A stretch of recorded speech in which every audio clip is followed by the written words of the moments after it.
All right, there we go.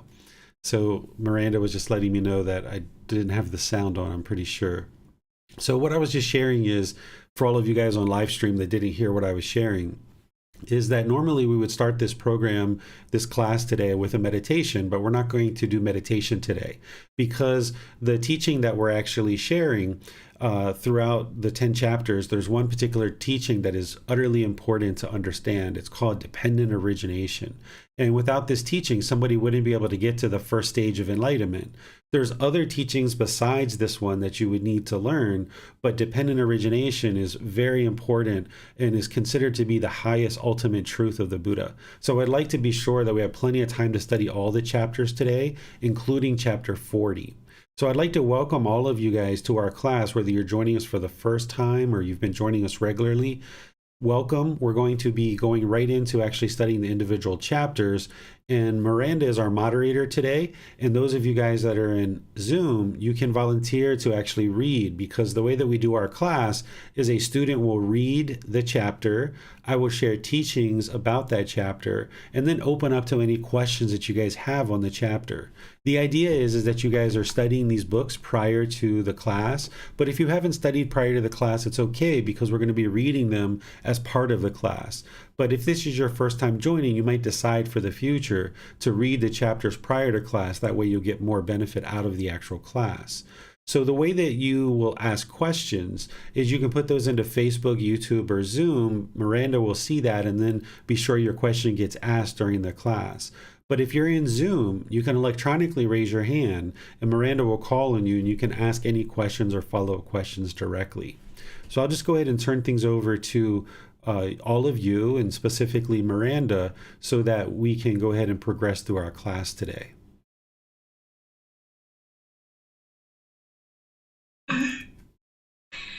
To proclaim stream entry to yourself. Householder.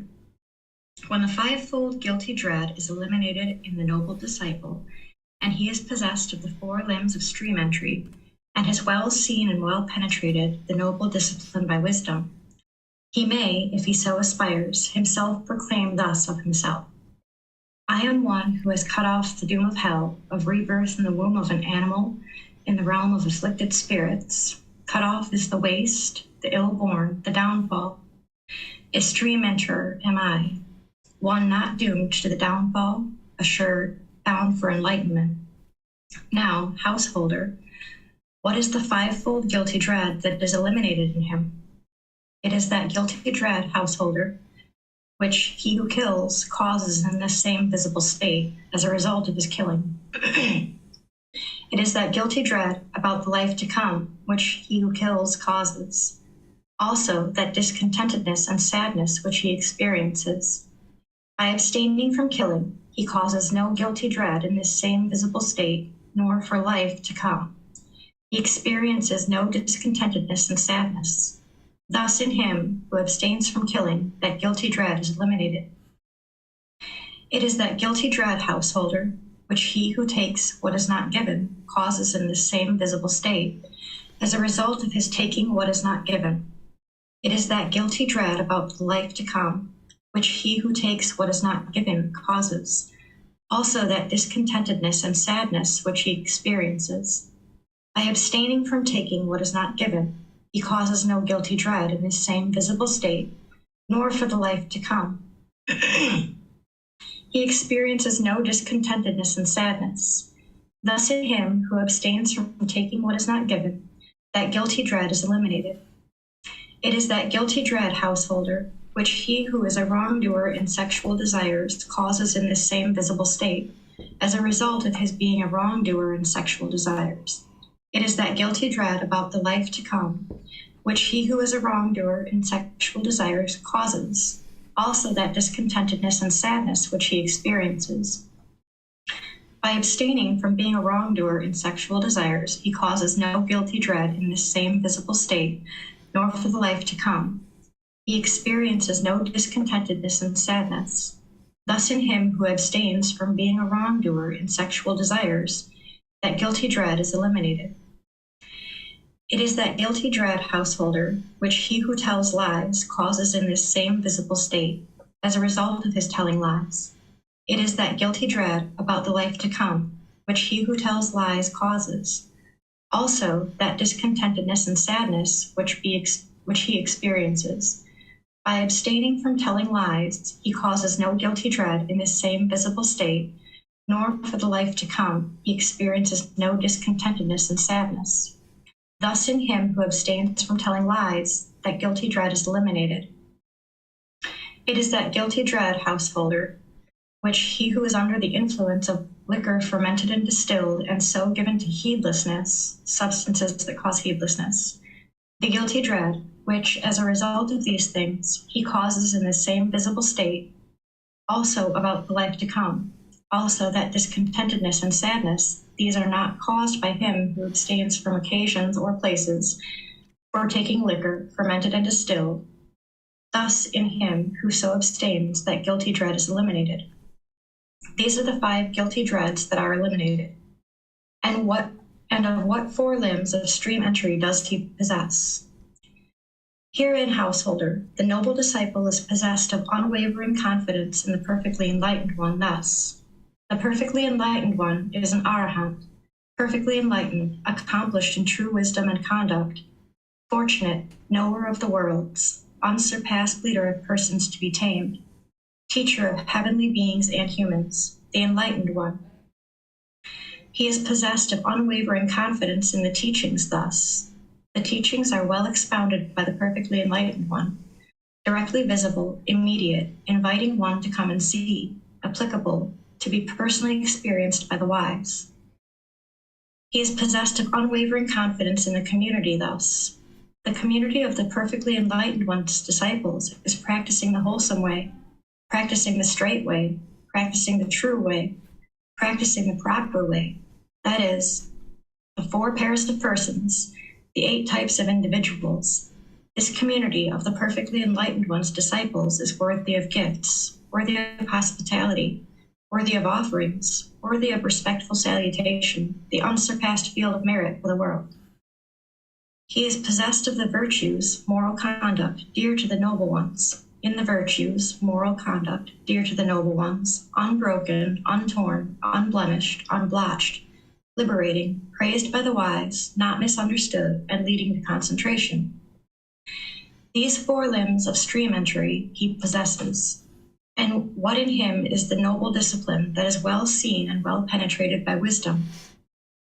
Herein, householder, the noble disciple thus reflects. This being, that is, by the arising of this, that arises.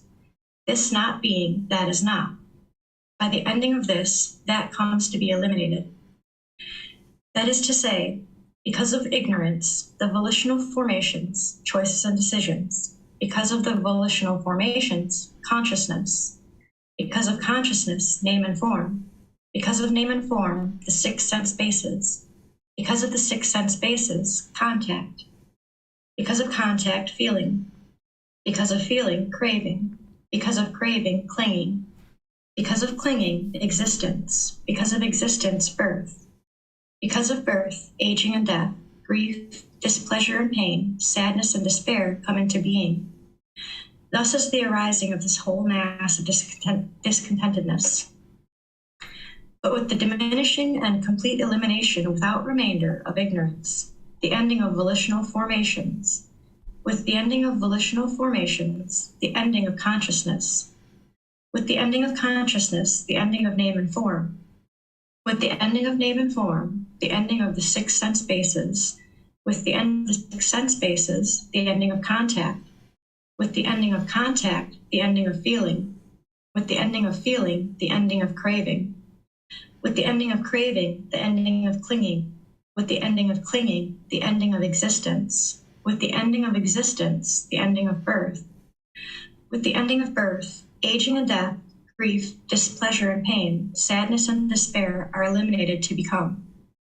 Thus is the ending of this whole mass of discontentedness, and this for him is the noble discipline well seen, well penetrated by wisdom. Now, householder, since for the noble disciple these 5 guilty dreads are eliminated, and he is possessed of these 4 limbs of stream entry, and for him this noble discipline is well seen and well penetrated by wisdom, He, if he still aspires, himself may proclaim of himself, destroyed is hell for me, destroyed is birth in the womb of an animal, destroyed is the realm of afflicted spirits, destroyed is rebirth in the waste, the ill-born, the downfall in hell. A stream enterer am I, one not doomed to the downfall, one assured, bound for enlightenment. All right. Thank you, Miranda. As you guys see, definitely have some longer chapter here than what we typically see in this book series, but that's why I would like to take some extra time by not meditating and ensuring that we are able to spend time with these teachings. So I'm going to walk you guys through this one step by step. So here, the Buddha is talking about the fivefold guilty dread. What he's talking about is the 5 precepts, that when we aren't wise of the 5 precepts and we aren't practicing the 5 precepts, then because we're causing harm in the world, either killing, stealing, having sexual misconduct, lying, or taking substances that cause heedlessness, this is going to produce this guilt in the mind, or the shame, even fear, other types of discontentedness. So he's laying this out to help you understand that he's pointing to the 5 precepts, but he's saying that by not practicing these, you're going to have guilt in the mind. And remember, he's not guilting, shaming, fearing you into practicing his teachings. He's not setting rules or commandments or anything like this. He's just helping you to understand why your mind experiences discontentedness. And he's explaining these natural laws of existence. By you gaining that wisdom, you can then train the mind to move it to this enlightened mental state where the mind is peaceful, calm, serene, content with joy. So when he shares his teachings, he's providing guidance to help you see various aspects of these natural laws of existence and why the mind is experiencing discontentedness. And by learning and practicing something like the 5 precepts, you're knocking down the harm that you're causing in the world. You're significantly reducing that so that then you're putting less harm out into the world, so less harm is coming back to you. So here, when he talks about the noble disciple, this is a student who's studied with him very closely, because the Buddha used to be a prince destined to become a king. And during his lifetime, people felt that only noble people were like royalty or rich people. They were the only kind of noble people. But the Buddha kind of set this upside down on its head, where he taught people that even if you were born into a poor family or a disadvantaged family, you can still be noble. It doesn't matter where you were born. That's not what determines whether you're noble or not, or whether you're wise or not. What really determines whether you're noble is if you have this wisdom. It's based on your actions, based on how you function in the world. You can be a better human being by learning this wisdom and practicing in such a way that you're not causing harm to others. So he's going to share that fivefold guilty dread here based on the 5 precepts. And then he's going to talk about the 4 limbs of stream entry. Stream entry is the first stage of enlightenment. There's various teachings you need to learn and develop and train the mind in order to put together as a practice in order to get to that first stage of enlightenment. But there's these 4 limbs that you would need to have, these 4 limbs in order to get to stream entry. And there's other things as well besides these 4 limbs, but these are like the 4 things that are going to propel you towards the first stage of enlightenment. And remember, there's 4 stages: the first, second, third, and fourth. There's the stream entry, there's once returner, non-returner, and arahant. The mind is actually enlightened once you get to that stage of enlightenment called arahant. And that's where you've eliminated all the 10 fetters. The fetters are taints or pollutions of mind. In this first stage of enlightenment, you've only eliminated 3 of the fetters to get to this first stage. But you would need to have these 4 limbs or these 4 practices in order to get to that first stage of enlightenment. And then the Buddha is saying here, okay, a person who's accomplishing this is essentially penetrated this noble discipline by wisdom. Everything's about cultivating wisdom, because as you're going to hear in dependent origination, the number one problem that an unenlightened being is encountering is ignorance, or the unknowing of true reality. The reason why the mind keeps getting angry and sad and frustrated and irritated and all these other discontent feelings is because it has craving, desire, attachment. The mind is causing itself to be discontent.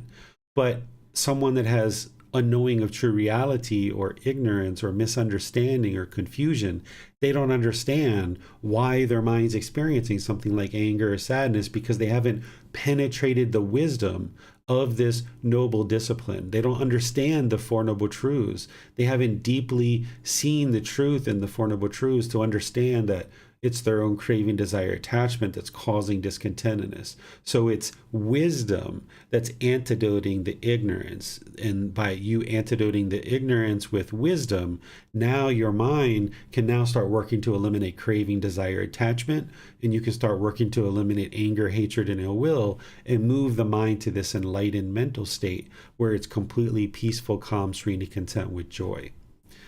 Then this next paragraph, the Buddha is talking about that once you attain the first stage of enlightenment, if you aspire, you can proclaim of yourself as being one who has cut off the doom of hell, being born in the animal realm, or being reborn into the realm of afflicted spirits. Because once somebody attains the first stage of enlightenment, their mind at that point, that being, even if they die in the first stage of enlightenment, they're not going to be reborn into the lower realms, because they've progressed to a certain point, becoming a certain better human being, that now the mind, if they're reborn, having died prior to getting to enlightenment, they're going to be reborn. So now when they're reborn, they're going to be reborn back into the human realm. They're not going to go down to the lower realm. So someone who has attained the first stage of enlightenment, they're done with being reborn into the lower realms of existence.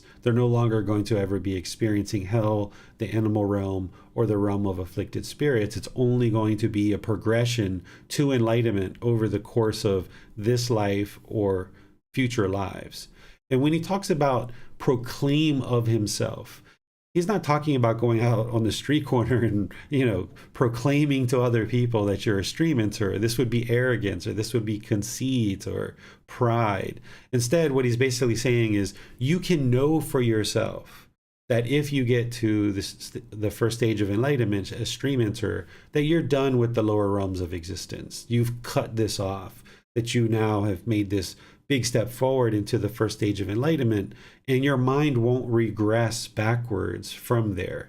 In that first stage of enlightenment, you'll have this significant diminishing of discontentedness, and things will be much more peaceful than they were when you were off this path, struggling to understand the natural laws of existence.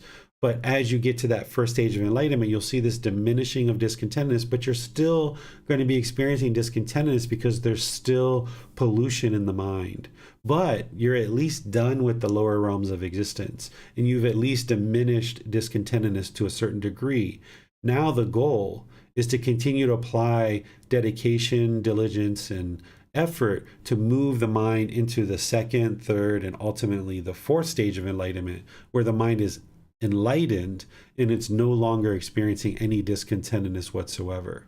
So he's not suggesting you go out on the street corner and proclaim to others that you are in the first stage of enlightenment, and even telling your life partner or your children or other people. There's no need to tell anybody. This is your practice, your own independent journey to enlightenment. And one of the things you need to do in order to get to enlightenment is eliminate conceit and eliminate arrogance and eliminate pride. So if you're going around as a stream enterer, telling everyone that you're a stream enterer, then you've still got conceit, of course. And in order for you to get to the fourth stage of enlightenment, where the mind's actually enlightened, you need to stop telling people all of that, because it's just arrogance and pride, and people are going to turn away from it.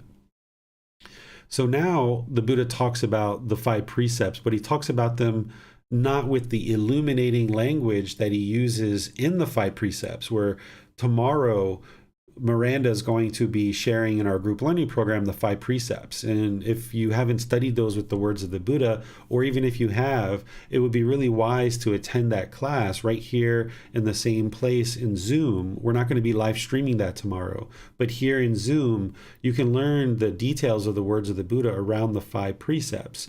Here, he's just basically connecting the 5 precepts and showing you how you're going to be experiencing this guilty dread. And if you've ever done any of these things where you have killed, or you have stolen, or you have had sexual misconduct, or you have had lies, or you have taken substances that cause heedlessness, you know what this is like.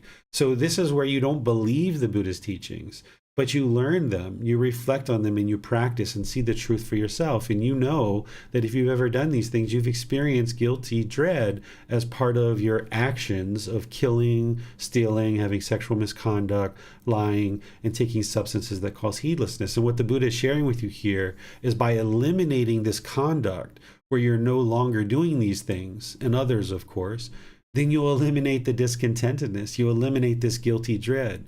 So he's saying here that the sadness and discontentedness that is experienced because of these things will actually be eliminated, that you'll no longer experience discontentedness and sadness because you've eliminated the actions that are causing these difficulties in the mind.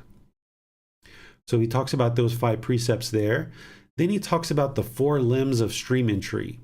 These are that you have confidence in the Buddha, you have confidence in the teachings, you have confidence in the community, and that you have this moral conduct, or these virtues, this wholesome moral conduct. The way that you develop this confidence in the Buddha, the teachings, and the community is through learning, reflecting, and practicing the teachings. This isn't about blind faith or blind belief. The Buddha's teachings are to be examined, to investigate, to study, because with that learning, then you reflect on them and independently verify them for yourself. And then as you practice them, you start observing that the condition of the mind is gradually improving. So if you're just learning the Buddha's teachings for the first time, or you're just getting started, or you haven't penetrated the Buddha's teachings deeply enough that you have doubt, that's normal. That's very normal for somebody as they're progressing. And I say that that can be actually healthy. That if someone has some healthy skepticism and they're like, you know what, I don't know if the Buddha's teachings are the truth or not. Let me dig into this. Let me roll up the sleeves. Let me dig into this and see if his teachings are true or not. Come examine them. Come investigate them. Even the Buddha said this, come examine my teachings. Right? So if you have doubt right now, it's okay. But the way that you eliminate that is not through blind belief or blind faith. Instead, you investigate the teachings. And as you investigate them, learning them and practicing them, you'll see the condition of the mind gradually improve. So that's where you'll build and develop this unwavering confidence in the perfectly enlightened one, that you will know with 100% certainty, my goodness, this man taught over 2,500 years ago, and here we are learning his teachings today, and we can see the truth in his teachings, how true they really are. And by learning and practicing them, we can see the condition of our mind improve, where discontentedness is gradually diminishing. My goodness, this person was surely a fully perfectly enlightened Buddha, because his teachings are timeless. They can apply back when he was alive, and they apply today as well. And then that helps you to build your unwavering confidence in the actual teachings, because you see them improving the condition of the mind. And then you gain this unwavering confidence in the community, because if you've learned in a certain community through a certain teacher with certain resources, and all of us are contributing to support the development of these books and these classes, and people are moderating, people are donating funds to hold retreats, and people are sponsoring me and supporting me, and all these different things that our community brings together in order to have this community, and you are part of this community, and you observe that through learning the teachings within this community, the condition of your mind is gradually improving, you will have unwavering confidence in this community, because you know that it's this community that is helping to benefit your mind. Of course, you're the one who's doing all the work. You're on this independent journey to improve the condition of the mind, but it's this community that you've found these resources, and people are willing to contribute to developing and cultivating and nurturing this community so that this community can flourish.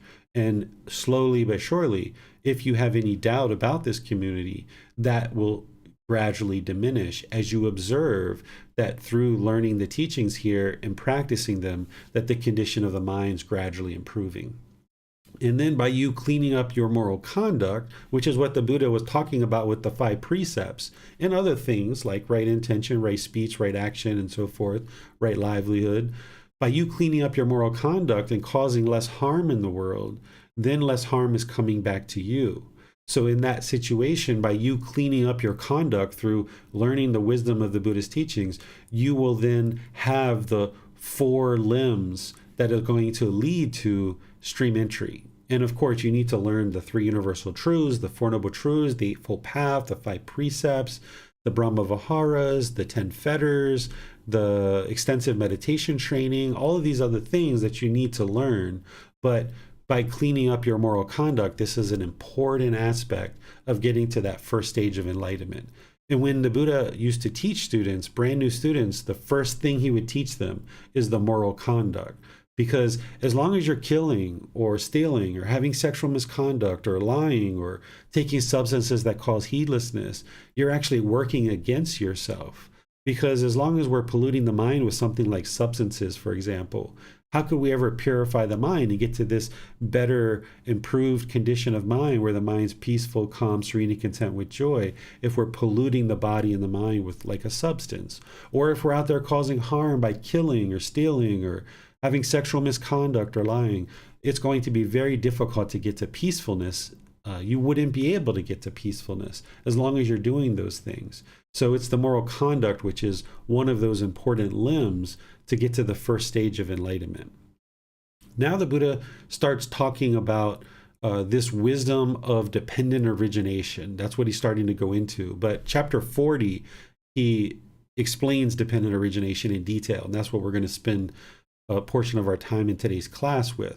What he's saying here is he's kind of setting up dependent origination, where he's saying, by arising of this, that arises. This not being, that is not. By the ending of this, that comes to be eliminated. What he's showing is the cause and effect. This is the natural law of Gama, of cause and effect, or action and result.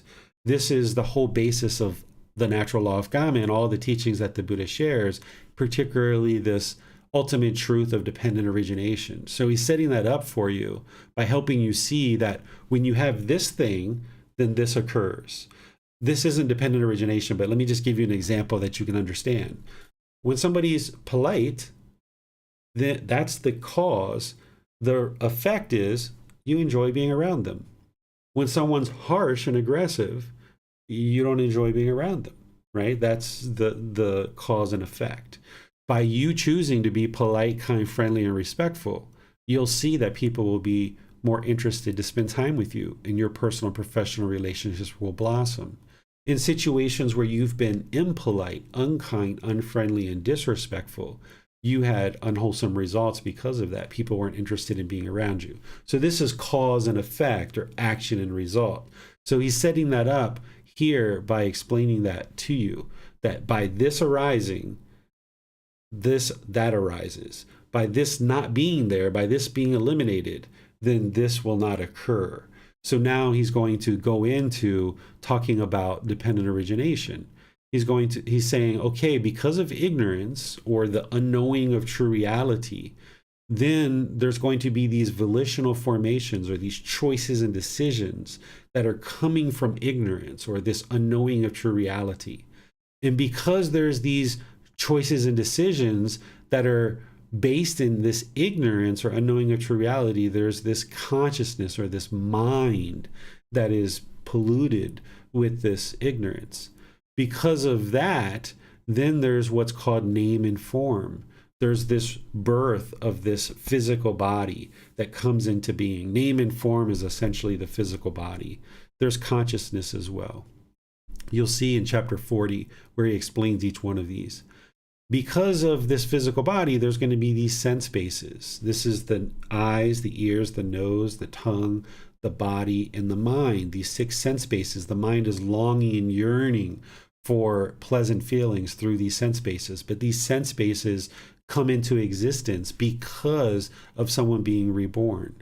And then when there's these 6 sense bases, then we want contact through these 6 sense bases. We want these pleasant feelings through these sense bases. The unenlightened mind is chasing these pleasant feelings through contact of the 6 sense bases. And then when you experience that, then the mind has this craving, where now the mind is starting to crave and yearn and long, wanting these feelings to be permanent. And then because of the craving or the longing and yearning, now there's this clinging, where there's this holding on, and the mind wants to hold on to things permanently. And because of this, there is then existence. There's continued existence. Existence leads to birth. And because we're born, we then experience this aging and death because of being in this existence as a human being. And now, as a human being, having craving, desire, attachment, this mental longing, essentially having this ignorance that we haven't eliminated the craving, desire, attachment yet, then there's going to be this grief, displeasure, pain, sadness, despair. This is where all the discontentedness is coming from. This whole mass of discontentedness is arising because of ignorance, the unknowing of true reality. So the Buddha is going in a 12-step process and showing you that all your discontentedness is going back to ignorance. He's showing you that birth, and the reason why we experience birth, aging, and death is all because of ignorance and the unknowing of true reality. And that's why his teachings, the primary thing that a practitioner is doing is cultivating wisdom. By cultivating wisdom, not believing the teachings, but instead independently verifying the teachings and cultivating that wisdom and training the mind, you're eradicating ignorance.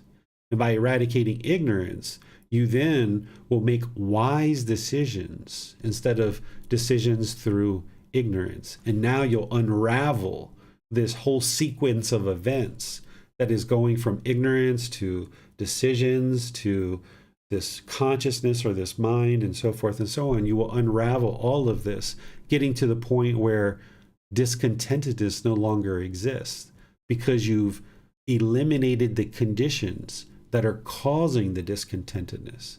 So that's where he's saying, this not being, that is not. By ending this, that comes to be eliminated. So by eliminating ignorance or ending ignorance, discontentedness is eliminated. That's how you eliminate discontentedness. Is yes, it's craving, desire, attachment that's causing discontentedness. But the only reason why craving, desire, attachment exists is because of the ignorance, the unknowing of true reality. But when you gain the wisdom to understand that it's craving, desire, attachment that's causing the discontentedness, now you're interested and you gain this wisdom by learning these teachings to now eradicate and eliminate all the other things that are producing this discontentedness. But it's ignorance, which is the top line, that is causing the discontentedness. So that's why here the Buddha says, okay, diminishing in complete elimination without remainder of ignorance comes the ending of these volitional formations that are unwise, decisions that are unwise, and it unravels this whole thing. And then this is where he says, okay, thus is the ending of this whole mass of discontentedness, because you unravel this whole sequence of events by cultivating wisdom. Wisdom is the exact opposite of ignorance.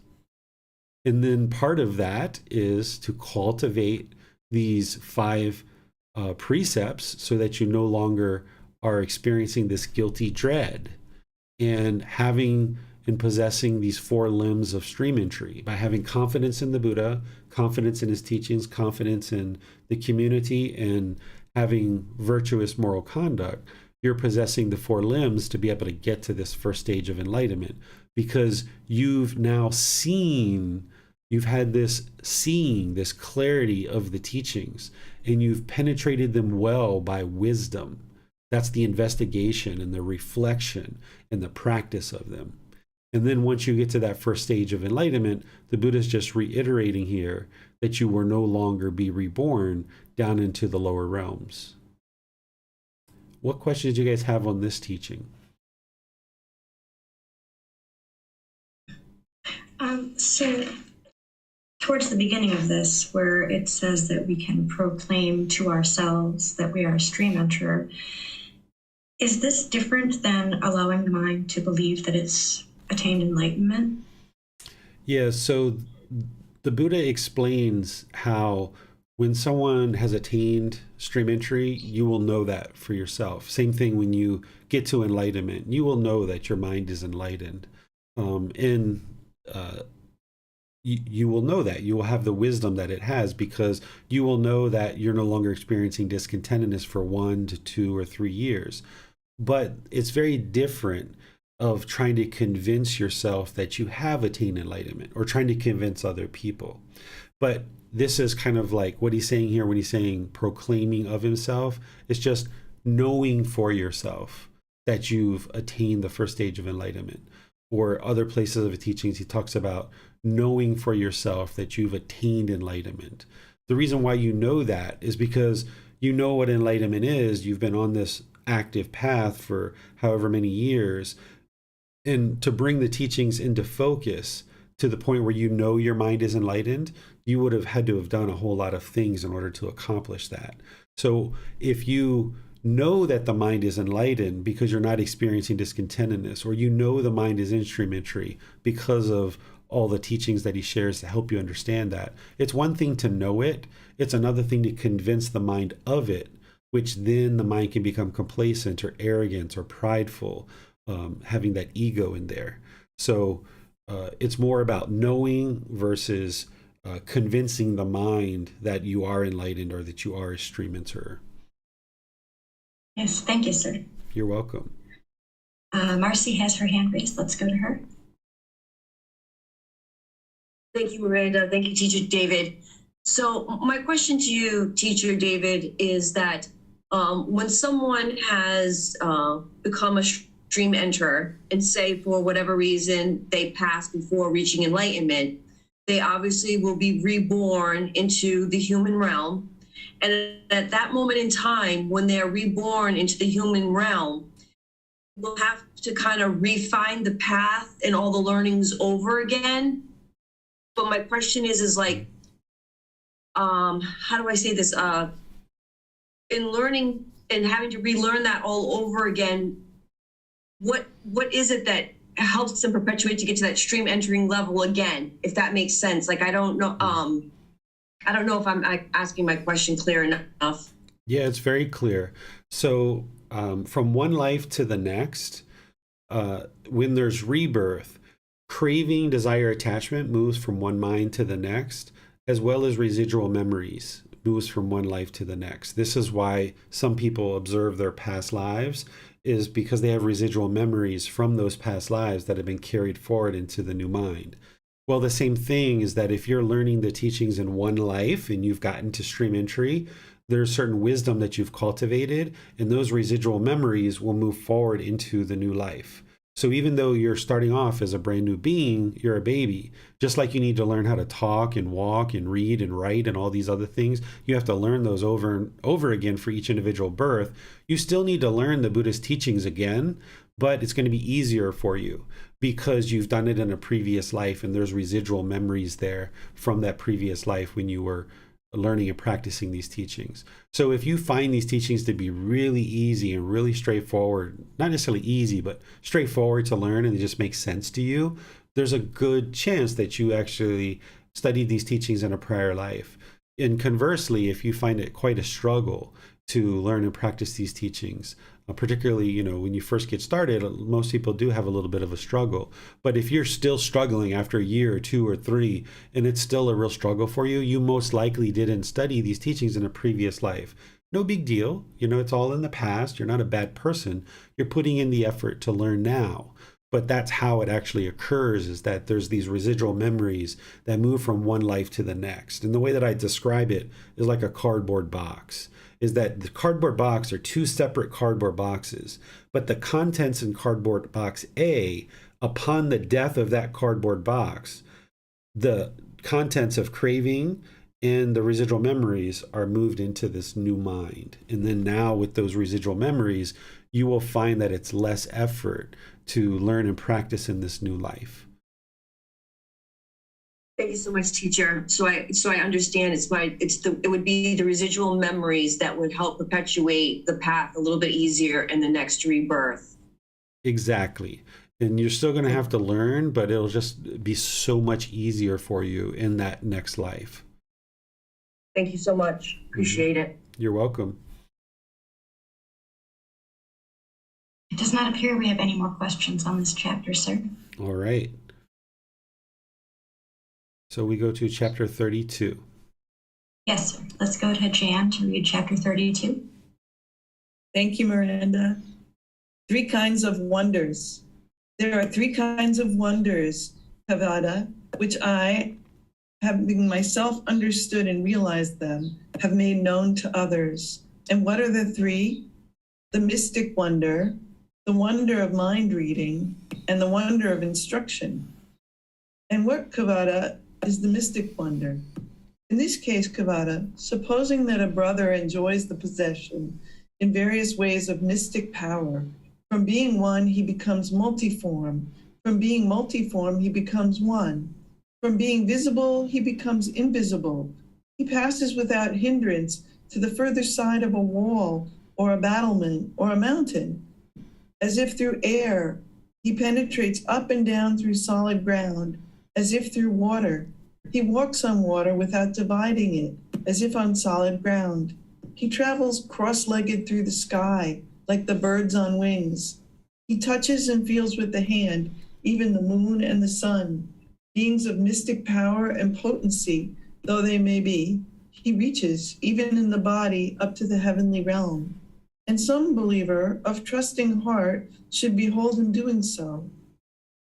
Then that believer should announce the fact to an unbeliever, saying, "Wonderful, sir, and marvelous is the mystic power and potency of that aesthetic." Then that unbeliever should say to him, "Well, sir, there is a certain charm called the Gandhara charm. It is by his own ability that he performs all this." Now what think you, Kavada? Might not the unbeliever so say? Yes, sir, he might. Well, Kavada, it is because I perceive danger in the practice of mystic wonders that I disagree and refrain from and am reluctant to perform. And what, Kavada, is the wonder of mind reading? Suppose in this case, Kavada, that a brother can make known the heart and the feelings, the reasoning and the thoughts of other beings, of other individuals, saying, "So-and-so is in your mind. You are thinking of such and such a matter. Thus and thus are your emotions." And some believer of trusting heart should see him doing so. Then that believer should announce the fact to an unbeliever, saying, "Wonderful, sir, and marvelous is the mystic power and potency of that aesthetic." Then that unbeliever should say to him, "Well, sir, there is a charm called the jewel charm. It is by his own ability that he performs all this." Now what think you, Kavada? Might not the unbeliever say so? Yes, sir, he might. Well, Kavada, it is because I perceive danger in the practice of the wonder of mind reading that I disagree and refrain from and am reluctant to perform. And what, Kavada, is the wonder of instruction? Suppose, Kavada, that a brother teaches thus: "Reason in this way, do not reason in that way. Consider thus and not thus. Get rid of this disposition, train yourself, and remain in that." This, Kavada, is what is called the wonder of instruction.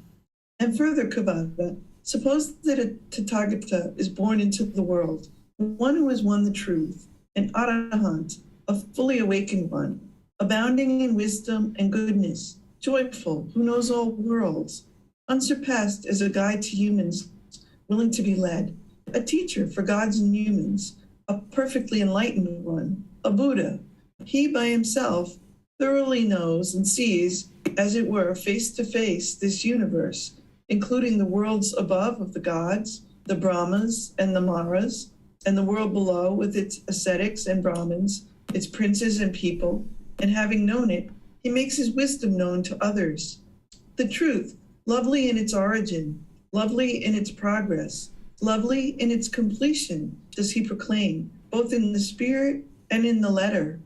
The higher life does he make known, in all its fullness and in all its purity.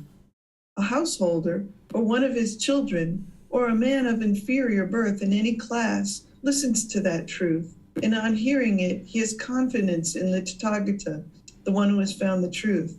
And when he is possessed of that confidence, he considers thus within himself, full of hindrances is household life, a path for the dust of passion.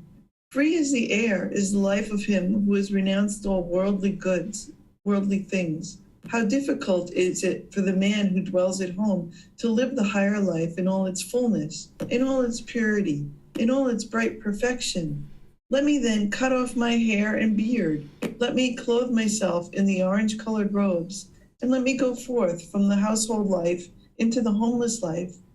Then before long, renouncing his portion of wealth, be it great or small, leaving behind his circle of relatives, be they many or be they few, he cuts off his hair and beard. He clothes himself in the orange-colored robes, and he goes forth from the household life into the homeless life.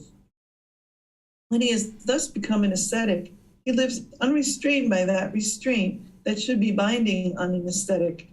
Uprightness is his delight, and he sees danger in the least of those things he should avoid. He adopts and trains himself in the precepts. He encompasses himself with wholesome deeds in action and speech.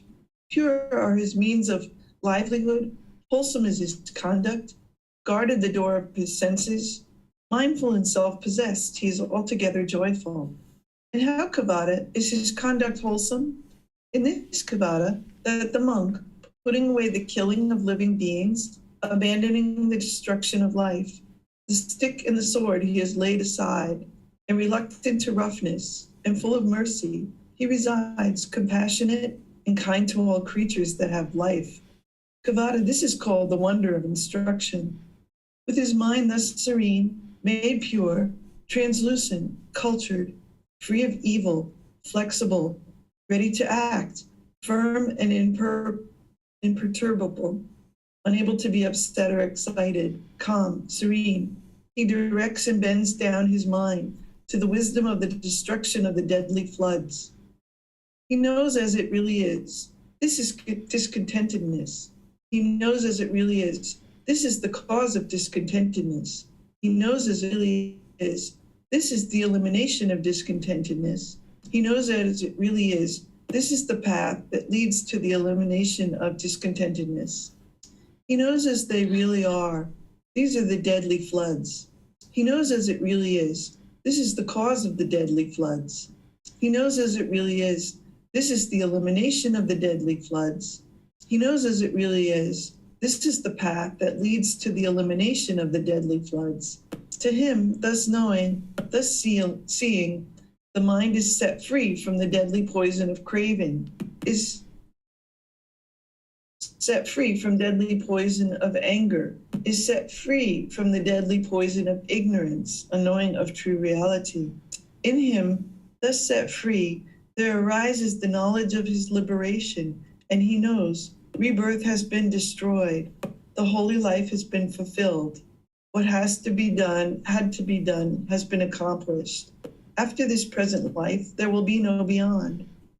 Just Kavada, as if in a mountain fastness, there were a pool of water, clear, translucent, and serene, and a man standing on the bank, and with eyes to see, should perceive the oysters and the shells, the gravels and the pebbles and the shoals of fish as they move about or lie within it, he would know. This pool is clear, transparent, and serene, and there within it are the oysters and the shells, the sand and gravel, and the shoals of fish are moving about or lying still. This Kavada is what is called the wonder of instruction. So these Kavada are the three kinds of wonders I have understood and realized myself, and made known to others. All right. Thank you, Jan. As you guys see here, these chapters are much longer than we're normally studying, but this is great because you can see the real depth of the Buddha's teachings. Here, he's sharing these three kinds of wonders. And essentially what he's basically sharing is that he doesn't actually practice these first two, although he's aware of them and he knows that they exist because he experienced them for himself. He's actually practicing this wonder of instruction and instructing people. He sees that to be the most important. So here, this mystic wonder, I've never observed this, but the Buddha must have observed it during his life, or else he wouldn't have taught it, is that the ability of somebody to basically appear and reappear. That's what he's talking about here. This next one I have observed for myself is the ability to read the minds of other people. This is something that you may encounter as you awaken to enlightenment. You might start having the ability to read the mind of other people. And you shouldn't cling to that. You shouldn't hold on to that. You shouldn't try to make money with that, or you shouldn't try to have pride or arrogance or things like this because of that.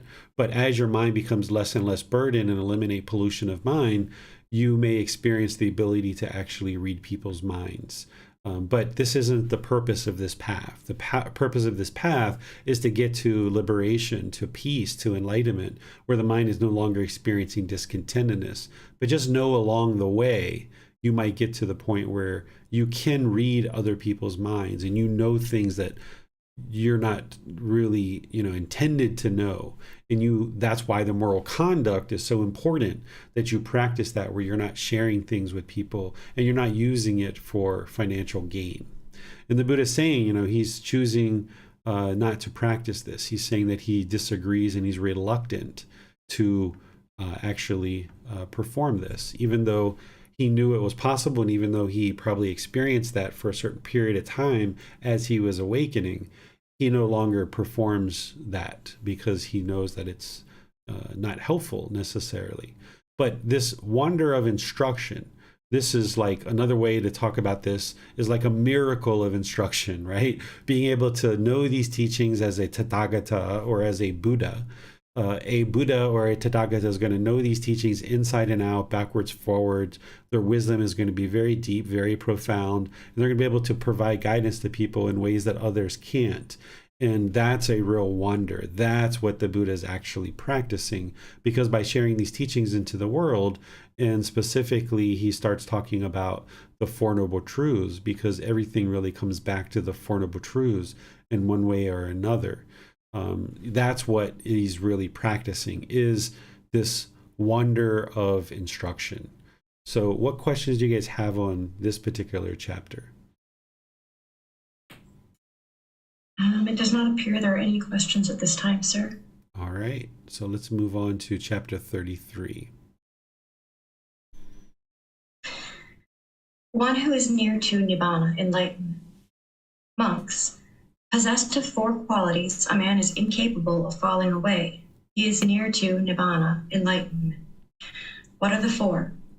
Herein, a monk is perfect in virtue, practicing moral conduct.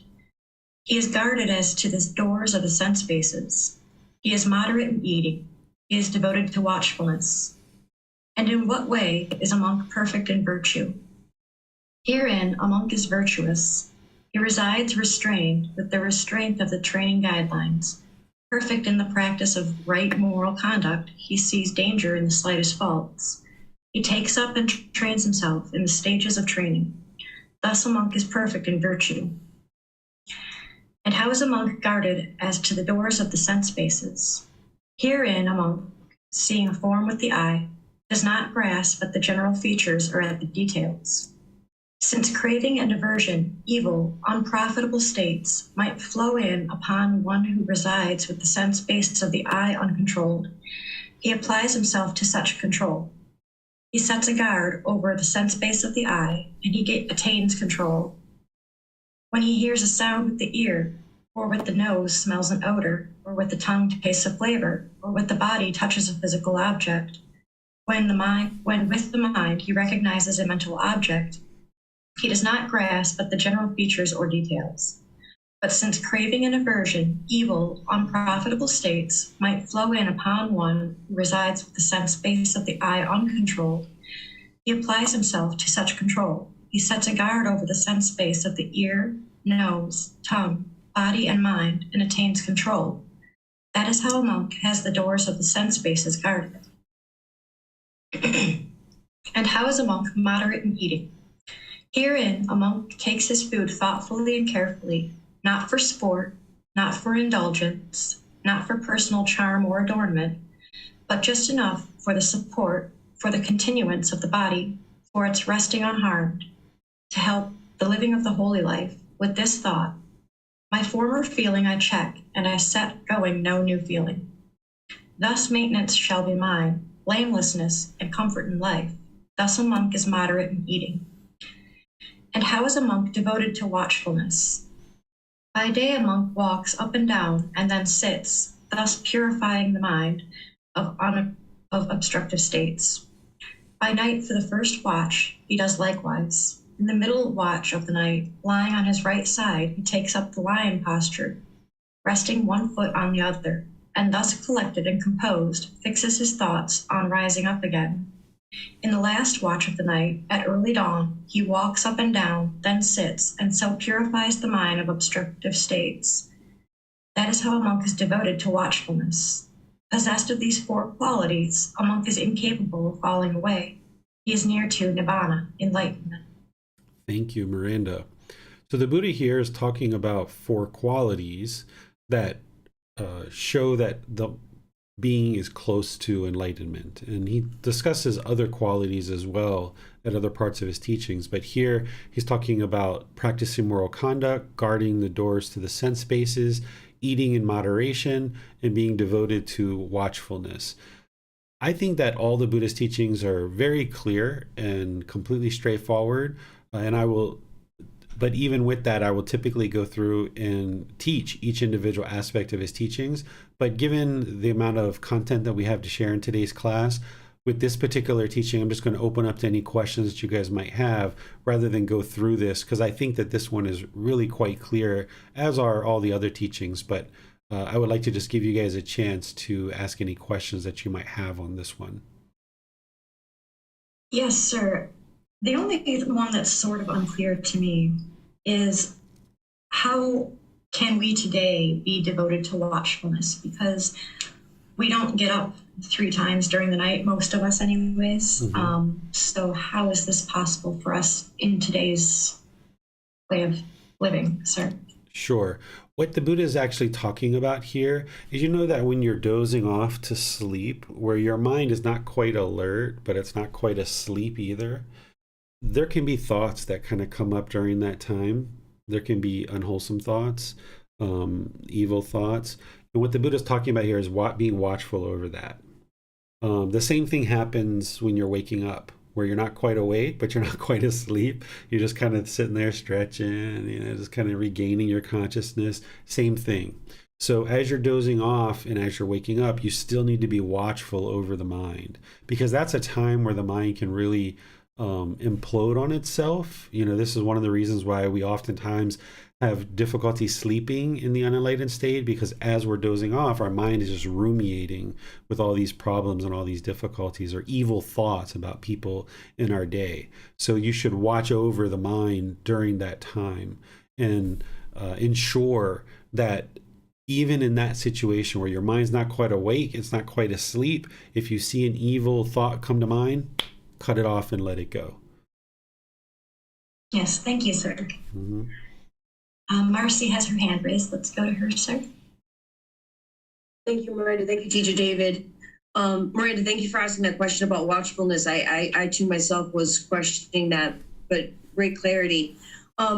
Teacher David, with the guarding of the sense spaces, and this may be something that maybe I might have to speak to you privately about, but when it speaks about control and applying control, I feel that sometimes I'm not sure how to apply control. And I didn't know if there was nothing in this is a quick fix, but if there was something that maybe you could give me to help me maybe attain that control a little bit more, or be able to apply it?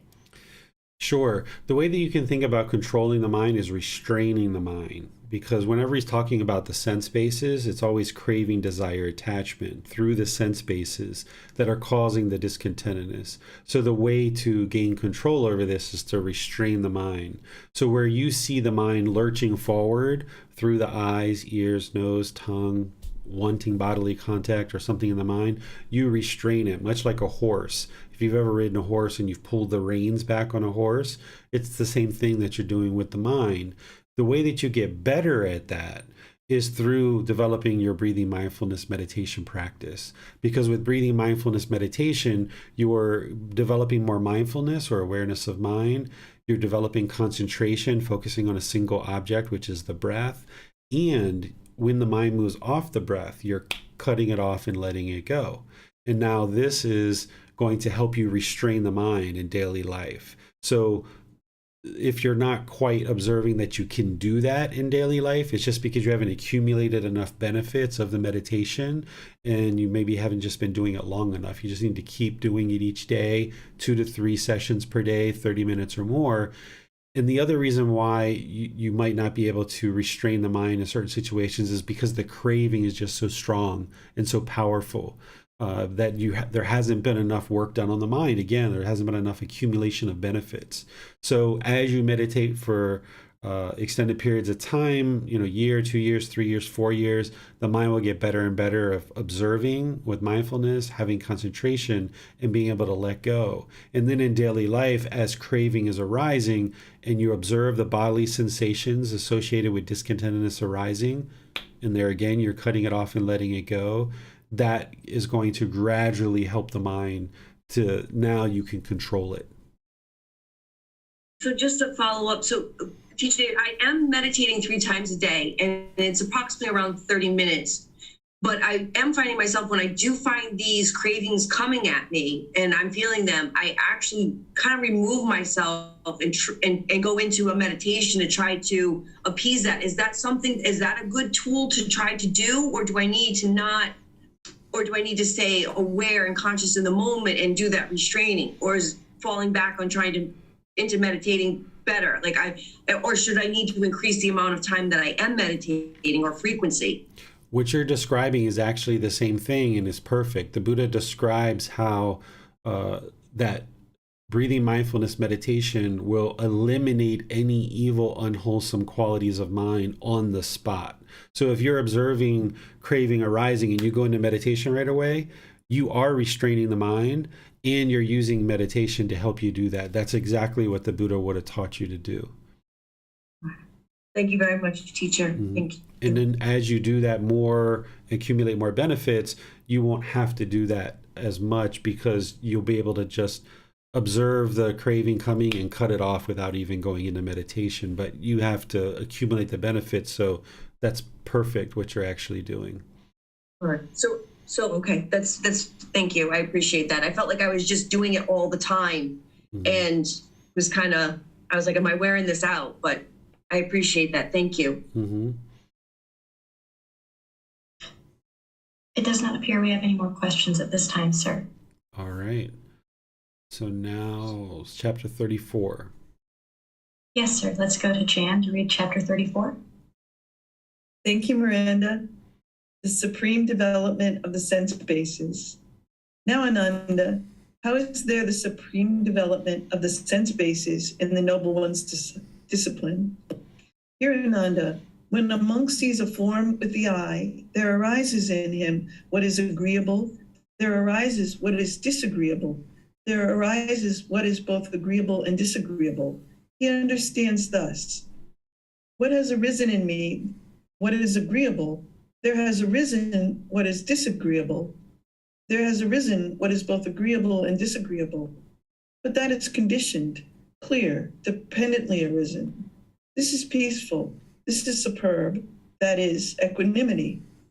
The agreeable that arose, the disagreeable that arose, and both agreeable and disagreeable that arose are eliminated in him, and equanimity is established.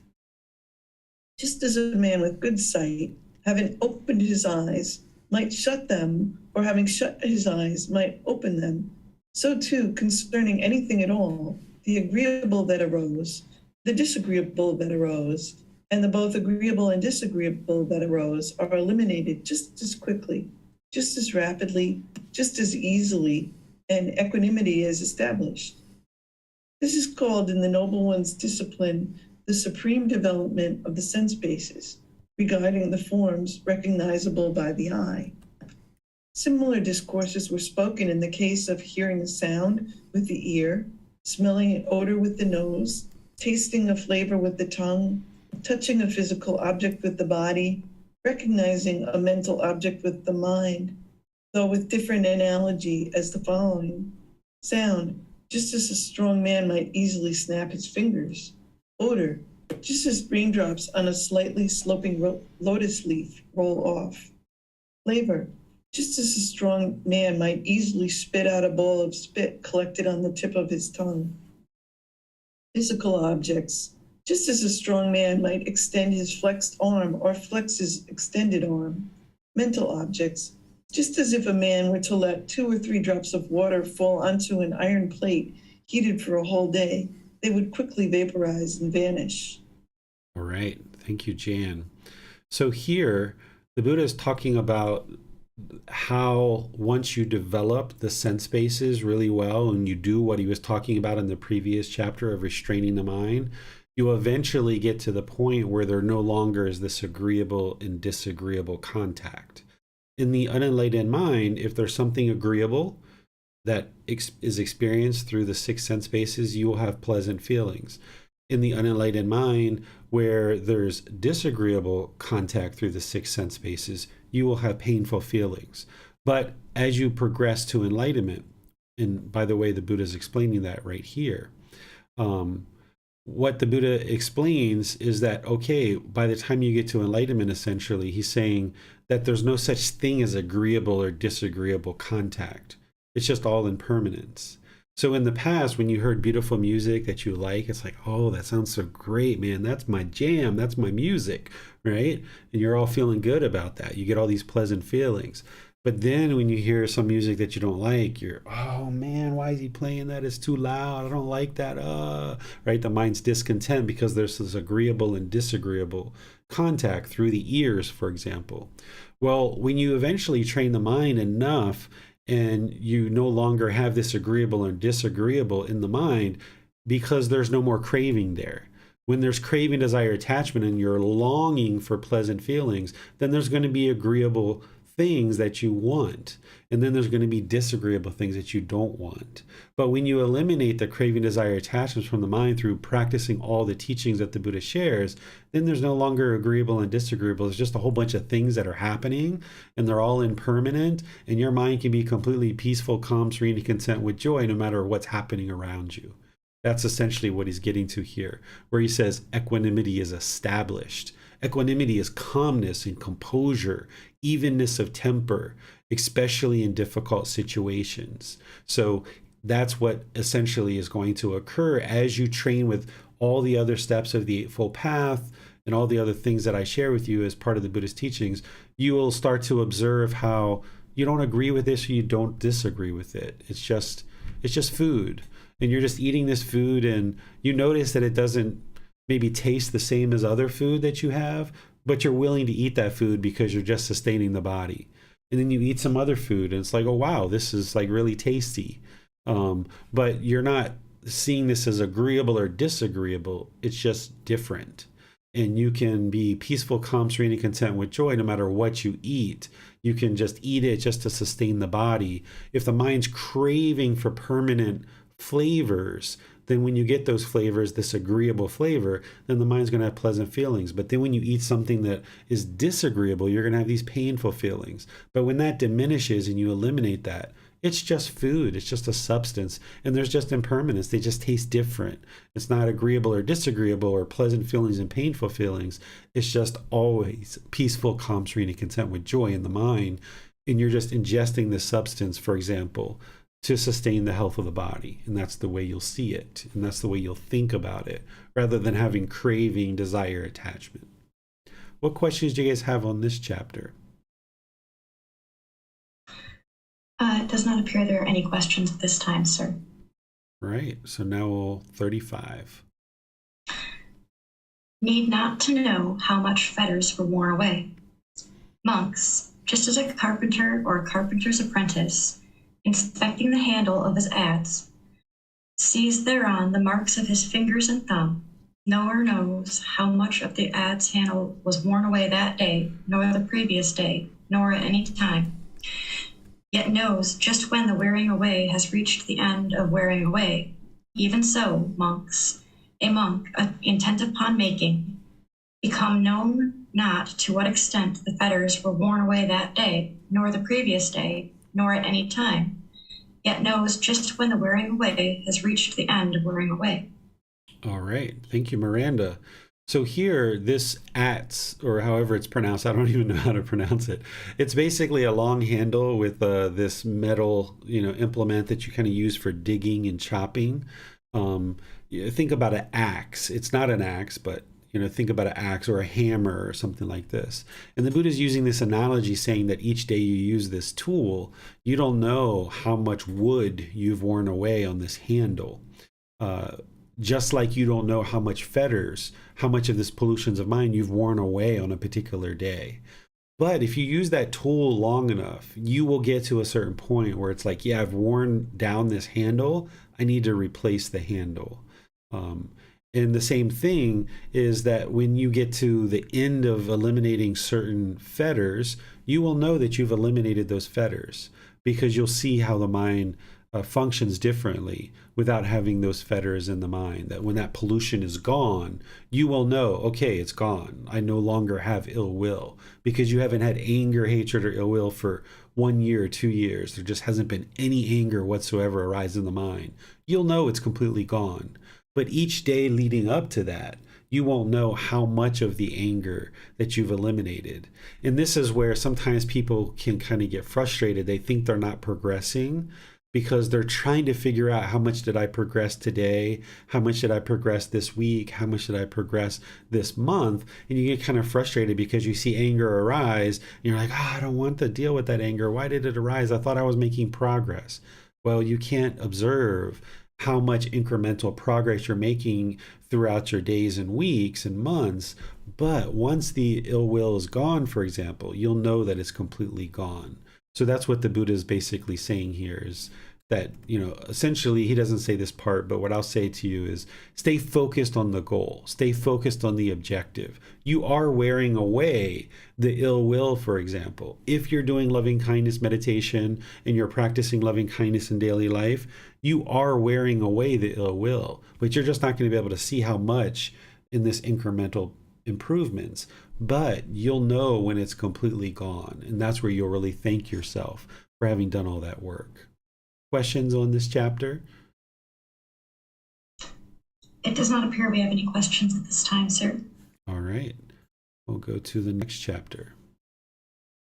Yes, sir, let's go to Jan to read chapter 36. Thank you, Miranda. The Tathagata is the one who shows the way. The Brahmin, Ganaka Moggallana, asked the perfectly enlightened one, when Master Gotama's disciples are thus advised and instructed by him, do they all attain Nibbana, the ultimate goal, or do some not attain it? When Brahmin, they are thus advised and instructed by me, some of my disciples attain Nibbana, the ultimate goal, and some do not attain it. Master Gotama, since Nibbana exists, and the path leading to Nibbana exists, and the Master Gotama is present as the guide, what is the cause and reason why, when Master Gotama's disciples are thus advised and instructed by him, some of them attain Nibbana, the ultimate goal, and some do not attain it? As to that, Brahmin, I will ask you a question in return. Answer it as you choose. What do you think, Brahmin? Are you familiar with the road leading to Rajagaha? Yes, Master Gotama, I am familiar with the road leading to Rajagaha. What do you think, Brahmin? Suppose a man came who wanted to go to Rajagaha, and he approached you and said, Venerable Sir, I want to go to Rajagaha. Show me the road to Rajagaha. Then you told him, "Now, good man, this road goes to Rajagaha. Follow it for a while, and you will see a certain village. Go a little further, and you will see a certain town. Go a little further, and you will see Rajagaha with its lovely parks, groves, meadows, and ponds." Then, having been thus advised and instructed by you, he would take a wrong road and go to the west. Then a second man came who wanted to go to Rajagaha, and he approached you and said, "Venerable sir, I want to go to Rajagaha." Then you told him, "Now, good man, this road goes to Rajagaha. Follow it for a while, and you will see a certain village. Go a little further, and you will see a certain town. Go a little further, and you will see Rajagaha with its lovely parks, groves, meadows, and ponds." Then, having been thus advised and instructed by you, he would arrive safely in Rajagaha. Now, Brahmin, since Rajagaha exists, and the path leading to Rajagaha exists, and you are present as the guide, what is the cause and reason why, when those men have been thus advised and instructed by you, one man takes a wrong road and goes to the west, and one arrives safely in Rajagaha? What can I do about that, Master Gautama? I am one who shows the way. So too, Brahman, Nibbana exists, and the path leading to Nibbana exists, and I am present as the guide. Yet when my disciples have been thus advised and instructed by me, some of them attain Nibbana, the ultimate goal, and some do not attain it. What can I do about that, Brahman? The Tathagata is the one who shows the way. All right. Thank you, Jan. This is one of my favorite teachings of the Buddha. There's multiples, of course, but this is just showing you how skillful a enlightened being is, and the Buddha is, by introducing a question when somebody asks him a question. This person asked him a question like, "Hey, essentially, you're the Buddha. Why is it that why don't all of your students actually attain enlightenment? You should be able to instruct everybody to get to enlightenment if you're a Buddha." And the Buddha uses this example of traveling to show that it's not possible for everybody to get to enlightenment through his instruction. Because even if the Buddha instructs everybody the same, then one person takes a wrong turn, the other person doesn't, getting to this particular town. So one person's going to get to the town, one person's not. One person's going to get to enlightenment, another person's not. It all depends on how individuals make certain decisions during their life and during their practice. A teacher, a Buddha, can only provide the instruction. It's up to the individual students to actually do the work to experience the progress on the path. And that's what he's explaining here. What questions do you guys have on this chapter? It appears we have no questions on this chapter, sir. All right. Chapter 37. Cause and reason why some beings do not attain Nibbana in this very life. Venerable sir, what is the cause and reason why some beings here do not attain Nibbana, enlightenment, in this very life? There are, Lord, the heavenly beings, forms recognizable by the eye, that are desirable, lovely, agreeable, pleasing, sensually enticing, tempting. If a monk seeks excitement, pleasant feelings in them, welcomes them, and remains holding to them, his consciousness becomes dependent upon them and clings to them. A monk with clinging does not attain Nibbana. In the case of sounds recognizable by the ear, odors recognizable by the nose, flavors recognizable by the tongue, physical objects recognizable by the body, mental objects recognizable by the mind, the discourses are similar to that of forms recognizable by the eye. This is the cause and reason, Lord of heavenly beings, why some beings here do not attain Nibbana, enlightenment, in this very life. All right. Thank you, Miranda. So there's various accounts during the lifetime of the Buddha where he's teaching heavenly beings that, he would be in a certain field or somewhere, and these heavenly beings would come and he would actually provide instruction, because a being in the human realm and the heavenly realm can actually attain enlightenment. So of course he's instructing lots of human beings, but there's also heavenly beings that seek his guidance as well. So here he's addressing this Lord of the heavenly beings and explaining why people don't get to enlightenment. And what he's explaining is central desire, that fetter of central desire where the mind is longing and yearning, craving, desiring through the sense bases, clinging and holding on to forms, sounds, odors, flavors, bodily contact in the mind. This is why beings stay stuck in the cycle of rebirth and stay stuck in discontentedness. Because as long as there's central desire in the mind and you're longing and yearning through the sense bases, then by holding on with this craving and this clinging through the sense bases, the mind's going to keep getting shaken up and keep experiencing discontentedness. So he's showing that as one of the causes of why people don't attain enlightenment. And why do they still hold on to central desire? Well, because of ignorance. What he talked about in the dependent origination is because they are unknowing that they're actually causing their own discontentedness. So as an unenlightened being who's off this path, we chase after the objects of our affection, just like a prey animal chases a prey. A predator is chasing a prey. So a mountain lion is chasing a rabbit, or a lion is chasing a gazelle, just chasing and chasing and chasing. That's what's going on in the human mind, is we're chasing that new pair of shoes. We're chasing more money. We're chasing a more beautiful husband or wife, or a more higher income, or a better job, or a bigger house, or a newer cell phone, or some clothes, or something, right? The mind's just chasing, thinking that this is going to fulfill our mind. This is going to give us lasting satisfaction somehow, but it never does. It just gives us temporary pleasant feelings. That's all we get. And then those ultimately are unsatisfying, because eventually those temporary pleasant feelings wear off and you're right back to the painful feelings again. But we don't understand that it's central desire and this craving, yearning, and longing through the sense bases because of the ignorance and the unknowing of true reality. This is why beings don't attain enlightenment. Questions on this chapter?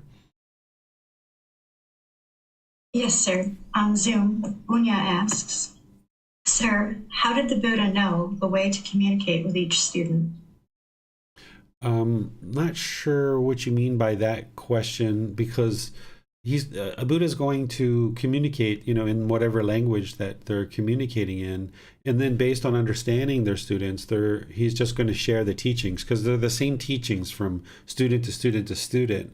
But as you learn about each one of your students, you can cast the teachings based on that particular person's experience. So if I'm talking to an airplane pilot versus someone who cleans houses for a living, for example, I'm going to teach in different ways. I'm going to give different analogies that help them understand the teachings based on their profession, based on things that they already know. If I'm talking to someone who's a parent versus someone who's not a parent, I'm going to be speaking in different ways, but it's the same underlying teachings, just casting it in a certain light based on the experiences that people have. Because one of the ways to teach somebody these teachings is to help them see the truth based on things that they already know. If they already know something to be the truth and they've already seen it in the world themselves, then if you just show them how these teachings are explaining that same thing, then it helps them. So for example, the Buddha teaches that these teachings to get to enlightenment, it's gradual training, gradual practice, leads to gradual progress. So one of the analogies that I will use is like an IV, the drip of an IV, because most people have been hooked up to an IV at one point in time, and they know that that slow drip is what brings and restores health back to the body from the IV. But some people haven't experienced an IV, or they haven't really observed that about an IV. So there might be other examples that I can use in their life to help them see that. So I think that gets to the heart of your question, but I'm not sure. Feel free to ask a follow-up if you have one. Yes, sir. There seems to be no other questions at this time. All right, so we go to chapter 38. Yes, let's go to Jan to read chapter 38, sir. Thank you, Miranda. No desire for the nutriment, one attains enlightenment. If, monks, there is no desire for the nutriment edible food, or for the nutriment contact, or for the nutriment of volitional formations, choices and decisions, or for the nutriment consciousness, if there is no excitement, if there is no craving, consciousness does not become established there and come to growth. Where consciousness does not become established and come to growth, there is no development of name and form. Where there is no development of name and form, there is no growth of volitional formations, choices, decisions. Where there is no growth of volitional formations, there is no production of future renewed existence. Where there is no production of future renewed existence, there is no future birth, aging, and death. Where there is no future birth, aging, and death, I say that is without sorrow, anguish, and despair. Suppose, monks, there was a house, a hall with a peaked roof, with windows on the northern, southern, and eastern sides. When the sun rises, a beam of light enters through a window. Where would it become established? On the western wall, venerable sir. If there were no western wall, where would it become established? On the earth, venerable sir. If there were no earth, where would it become established? On the water, venerable sir. If there were no water, where would it become established? It would not become established anywhere, venerable sir. So too, monks, if there is no desire for the nutriment edible food, for the nutriment contact, for the nutriment of volitional formations, for the nutriment consciousness, consciousness does not become established there and come to growth. Where consciousness does not become established and come to growth, there is no development of name and form. Where there is no development of name and form, there is no growth of volitional formations. Where there is no growth of volitional formations, there is no production of future renewed existence. Where there is no production of future renewed existence, there is no future birth, aging, and death. Where there is no future birth, aging, and death, I say that is without sorrow, grief, and despair. All right. Thank you, Jan. So here, along with other teachings of the Buddha, you understand that the whole reason why we experience death or sickness or aging is because we were born. As long as we're born into existence, we're going to experience sickness, aging, and death because of impermanence, the constant change of this physical body. This physical body can't be permanently healthy. It can't be permanently youthful. It can't be permanently in existence. We have to die. Everything else in life is optional, but there's one thing that's not optional, is death. Every single being has to die. It's a requirement. There's no way that you can have eternal life because this physical body is impermanent. So we're going to experience sickness, aging, and death. As long as we're born, we're going to experience these things. The goal of this path to enlightenment is to eliminate discontentedness. And to eliminate discontentedness is to eliminate craving, desire, attachment. Once you've eliminated craving, desire, attachment, then you've eliminated discontentedness, which you've also eliminated the cycle of rebirth. You're no longer going to be reborn in the cycle of rebirth. And the way that you do that is by eliminating the nutriment or this craving or this desire, this wanting. So we might have certain craving and desire, this wanting of certain food. We might have a certain craving, desire, attachment for contact. If you feel like you're lonely and you are bored and you want this contact, that's the mind having craving, desire, attachment. You're not a bad person. You haven't done anything wrong. That's just what the mind's doing. So as you gradually train in this path, you'll see that the mind can come into its own. It can become peaceful, where you're content and peaceful, even joyful when you're alone or when you're with other people. Or this craving and desire attachment for certain choices and decisions. We make certain choices in life and then we hold on to them, we cling to them, and we get very discontent when we don't get the objects of our affection. So in order to get to enlightenment, you have to let go, realizing that you're going to make certain decisions, but if you hold on and cling to them, that's going to cause discontentedness. So learning how to practice this middle way where you can make decisions, but then you're not clinging to them. And then the same thing is this continuation of the consciousness where you want to exist in the world. As long as you want to exist, as long as you have a craving, a desire, attachment to exist, you're going to continue to exist. You're going to continue to experience the grief, displeasure, and despair. because you're going to continue to experience rebirth. So it's not that you want to die, but it's not that you want to crave and long and yearn for existence, but instead you find this middle way where you practice letting go of this longing and yearning. You put out the fire of craving, desire, attachment. So what you do is you train the mind to not have this central desire, so that there's not this arising of these conditioned pleasant feelings where you're chasing after the objects of your affection and you're chasing this excitement. So as long as you're chasing this excitement, then there is craving, desire, attachment in the mind. But when you observe the pleasant feelings, these conditioned pleasant feelings arising, if you cut that off and let it go, eventually you get to the point where there is no craving. And when there is no craving, then the mind is enlightened, and then there is no consciousness to be reborn. There is no longer going to be a rebirth.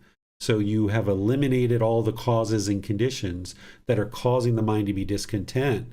And you've also eliminated the causes and conditions that are causing rebirth as well. And that's what the Buddha is explaining here. And he's showing that this example of this beam of light coming in the house, that if there's no wall there for the beam of light, then it's not going to become established.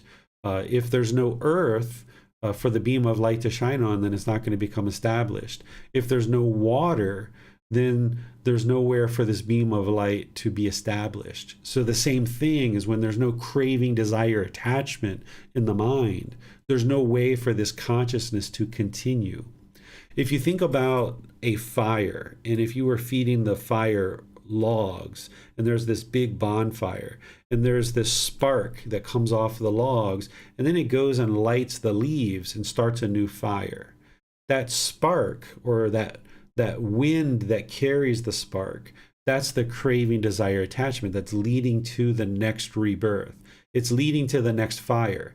That when you keep feeding this fuel to the fire and it's throwing off sparks, that wind carries the spark and it lights a new fire. And now we've got a new fire. But when you put out the fire, you're no longer feeding it fuel. You stop arguing. You stop being discontent. You stop craving and yearning and longing for things. When you're no longer feeding it fuel, then this fire gets extinguished and there's no spark to light the next fire. There's no rebirth because you've now extinguished the causes and the conditions that's throwing off these sparks. So that's what this path is about, is eliminating craving, anger, and ignorance, or the unknowing of true reality. Because by doing that, then there won't be this spark to light the next fire, or the next light, or the next life. Questions on this chapter? It does not appear we have any questions at this time, sir. All right, so we'll go to chapter 39. Dependent origination. When this exists, that comes to be. With the arising of this, that arises. When this does not exist, that does not come to be. With the elimination of this, that ceases. All right, thank you, Miranda. So this isn't the dependent origination, the full dependent origination. This is a kind of an introduction to dependent origination, because the next chapter is dependent origination. This is just helping you to kind of set up what it is the Buddha is going to talk about in dependent origination, which is that cause and effect that I talked about earlier. That when this exists, that comes to be. With the arising of this, that arises. But then likewise, when this doesn't exist, that doesn't come to be. With the elimination of this, that ceases. So you're starting to understand and get introduced to this causality, this cause and effect, or action and result. That's what the Buddha's introducing to you here, as now he's getting ready to explain to you true dependent origination in its entirety. Any questions on this? We don't have any questions on this chapter, sir. All right, so now we're at dependent origination. This is the highest ultimate truth of the Buddha's teachings that is going to explain to you that is going to explain to you discontentedness and why you experience discontentedness and why you keep experiencing the cycle of rebirth, being born over and over again. Yes, sir. Let's go to Jan to read chapter 40. Thank you, Miranda. Dependent origination as the law of nature. Monks with ignorance, unknowing of true reality as condition, volitional formations, choices, decisions come to be. With volitional formations as conditions, consciousness. With consciousness as condition, name and form. With name and form as condition, the six sense bases. With the six sense bases as condition, contact. With contact as condition, feeling. With feeling as condition, craving. With craving as condition, clinging. With clinging as condition, existence. With existence as condition, birth. With birth as condition, aging and death, sorrow, grief, pain, displeasure, and despair come to be. Such is the cause of this whole mass of discontentedness. And what, monks, is aging and death? The aging of the various beings in the various orders of beings, their growing old, brokenness of teeth, grayness of hair, wrinkling of skin, decline of vitality, degeneration of the sense bases. This is called aging, the passing away of the various beings from the various orders of beings, their perishing, breakup, disappearance, mortality, death, completion of time, the breakup of the aggregates, the laying down of the carcass. This is called death. Thus, this is aging and this death are together called aging and death.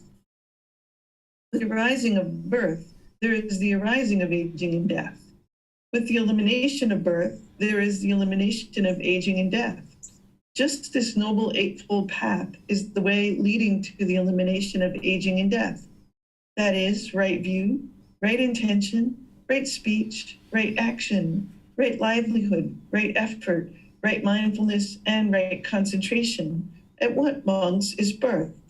The birth of the various beings into the various realms of beings, their being born, descended into the world, production, the coming together of the aggregates, the obtaining of the sense bases. This is called birth. With the rising of existence, there is the arising of birth. With the elimination of existence, there is the elimination of birth. This noble eightfold path is the way leading to the elimination of birth. That is, right view, right intention, right speech, right action, right livelihood, right effort, right mindfulness, and right concentration. And what, monks, is existence? There are these three kinds of existence: sense sphere existence, six sense bases; form sphere existence, form realms; and formless sphere existence, formless realms. This is called existence. With the arising of clinging, there is the arising of existence. With the elimination of clinging, there is the elimination of existence. This noble eightfold path is the way leading to the elimination of existence. That is, right view, right intention, right speech, right action, right livelihood, right effort, right mindfulness, and right concentration. And what, monks, is clinging? There are these four kinds of clinging: clinging to sensual pleasures, clinging to views, clinging to rules and vows, clinging to a notion of self. This is called clinging. With the arising of craving, there is the arising of clinging. With the elimination of craving, there is the elimination of clinging. This noble eightfold path is the way leading to the elimination of clinging. That is, right view, right intention, right speech, right action, right livelihood, right effort, right mindfulness, and right concentration. And what, monks, is craving?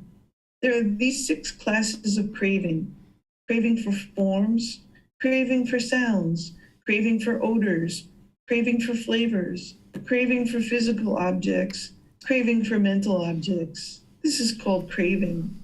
With the arising of feeling, there is the arising of craving. With the elimination of feeling, there is the elimination of craving. This noble eightfold path is the way leading to the elimination of craving. That is, right view, right intention, right speech, right action, right livelihood, right effort, right mindfulness, and right concentration. And what, monks, is feeling? There are these six classes of feeling: feeling born of eye contact, feeling born of ear contact, feeling born of nose contact, feeling born of tongue contact, feeling born of bodily contact, feeling born of mind contact. This is called feeling. With the arising of contact, there is the arising of feeling. With the elimination of contact, there is the elimination of feeling. This Noble Eightfold Path is the way leading to the elimination of feeling. That is, right view, right intention, right speech, right action, right livelihood, right effort, right mindfulness, and right concentration. And what, monks, is contact? There are these 6 classes of contact: eye contact, ear contact, nose contact, tongue contact, body contact, mind contact. This is called contact. With the arising of the 6 sense bases, there is the arising of contact. With the elimination of the 6 sense bases, there is the elimination of contact. The Noble Eightfold Path is the way leading to the elimination of contact. That is, right view, right intention, right speech, right action, right livelihood, right effort, right mindfulness, and right concentration. And what, monks, are the 6 sense bases? The eye base, the ear base, the nose base, the tongue base, the body base, the mind base. These are called the 6 sense bases. With the arising of name and form, there is the arising of the 6 sense bases. With the elimination of name and form, there is the elimination of the 6 sense bases. This Noble Eightfold Path is the way leading to the elimination of the 6 sense bases. That is, right view, right intention, right speech, right action, right livelihood, right effort, right mindfulness, and right concentration. And what, monks, is name and form? Feeling, perception, choices, decisions, contact, consciousness. This is called name. The 4 great elements and the form derive from the 4 great elements. This is called form. Thus, this name and this form are together called name and form. With the arising of consciousness, there is the arising of name and form. With the elimination of consciousness, there is the elimination of name and form. This Noble Eightfold Path is the way leading to the elimination of name and form. That is, right view, right intention, right speech, right action, right livelihood, right effort, right mindfulness, and right concentration. And what, monks, is consciousness? There are these 6 classes of consciousness: eye consciousness, ear consciousness, nose consciousness, tongue consciousness, body consciousness, and mind consciousness. This is called consciousness. With the arising of volitional formations, choices, and decisions, there is the arising of consciousness. With the elimination of volitional formations, there is the elimination of consciousness. This Noble Eightfold Path is the way leading to the elimination of consciousness. That is, right view, right intention, right speech, right action, right livelihood, right effort, right mindfulness, and right concentration. And what, monks, are volitional formations? There are these 3 kinds of volitional formations, choices, decisions: the bodily volitional formation, the verbal volitional formation, the mental volitional formation. These are called the volitional formations. With the arising of ignorance, unknowing of true reality, there is the arising of volitional formations. With the elimination of ignorance, there is the elimination of volitional formations. Just this Noble Eightfold Path is the way leading to the elimination of volitional formations. That is, right view, right intention, right speech, right action, right livelihood, right effort, right mindfulness, and right concentration. When, monks, a noble disciple thus understands the condition, thus understands the cause of the condition, thus understands the elimination of the condition, thus understands the way leading to the elimination of the condition, he is then called a noble disciple who is accomplished in view, who is accomplished in vision, who has arrived at these true teachings, who sees these true teachings, who possesses a trainee's wisdom, who possesses a trainee's true wisdom, who has entered the stream of the teachings, a noble one with penetrative wisdom, one who stands squarely before the door to the deathless enlightenment. Thank you, Jan. All right, so really deep teaching here. I'm actually going to start here at the bottom for a moment. is the Buddha is explaining here that one who understands dependent origination is accomplished in view, accomplished in vision, being able to see clearly the true teachings, being able to see the true teachings clearly, right? That you develop this wisdom, this true wisdom, and you're entering the stream of the teachings, meaning he used to talk about enlightenment as the ocean, and then there was the stream of water that leads to the ocean, and we're like a log, kind of making its way to the ocean, and this log can get hung up at any point in its journey along this stream. So if you enter into the stream of the teachings, then you're entering in to understand these teachings and investigate them, develop this true wisdom, where you get to this penetrative wisdom. And then having done so, when you get to that first stage of enlightenment, you're standing squarely and ready to attain enlightenment as you progress towards enlightenment. So it's really important to understand this dependent origination. So here, what he's done is he's explained to you in detailed form all the causes and conditions that lead to birth, that leads to aging and death, that leads to sorrow, grief, pain, displeasure, despair, this whole massive discontentedness. So if you're interested to eliminate anger and sadness and frustration and guilt and shame and fear and boredom and loneliness and all these other discontent feelings, then here he's explaining to you how to eliminate those in this life. And then having done so, you won't experience rebirth and have to do this all over again. So there's certain aspects of life that are enjoyable, but in the unenlightened state, there's certain parts that are quite miserable about life. And oftentimes we have to experience enough of that misery that we're looking for something different. And we can figure out how to actually get to this peaceful, calm, serene, and content mind with joy, where the mind is permanently peaceful. And in order to do that, we need to cultivate this wisdom, because it's the ignorance or the unknowing of true reality, which is the condition that's keeping the mind ultimately trapped in this unenlightened state. So let me explain to you through the words that I shared in this chapter. I don't usually do this, but I'm going to read what I wrote for you to help you understand dependent origination.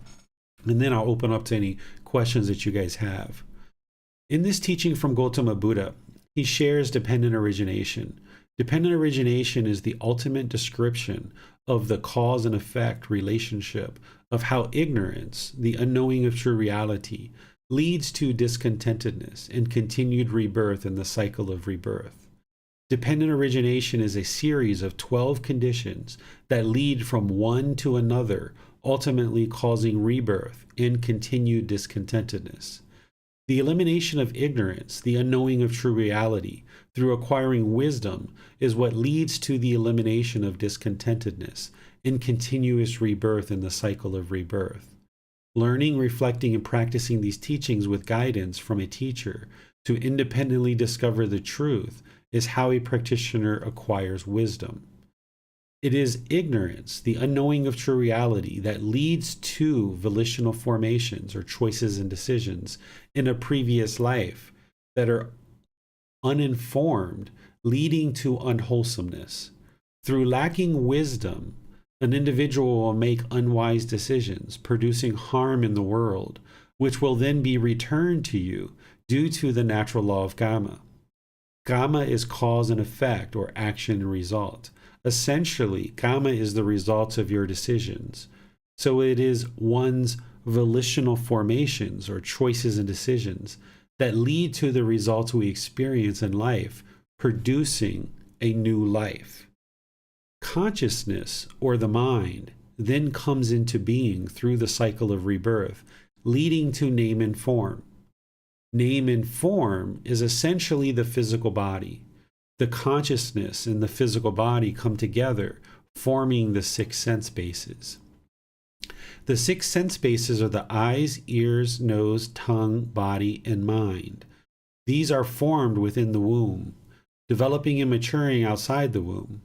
An unenlightened human being experiences agreeable and disagreeable forms, sounds, odors, flavors, physical objects and mental objects through the 6 sense bases. Contact leads to feelings being produced in the mind. Feelings are results of experiences in the mind through contact with the 6 sense bases, experiencing forms, sounds, odors, flavors, physical objects, and/or mental objects. Craving, or mental longing with a strong eagerness, is produced when the mind has longing and yearning through the 6 sense bases for pleasant feelings, thinking this will satisfy the mind. The mind will then be interested in clinging or holding on to forms, sounds, odors, flavors, physical objects, and/or mental objects to continue to experience the pleasant feelings. This leads to continued existence, as craving is the fuel that causes rebirth in the cycle of rebirth. With continued existence, there is birth leading to the accumulation of the 5 aggregates as a new being. The 5 aggregates, I'm just going to pause here for a moment. The 5 aggregates are the physical form, feelings, perceptions, how you perceive the world, volitional formations, which are choices and decisions, and then the consciousness or the mind. So it's the 5 aggregates that determines whether a being is a being.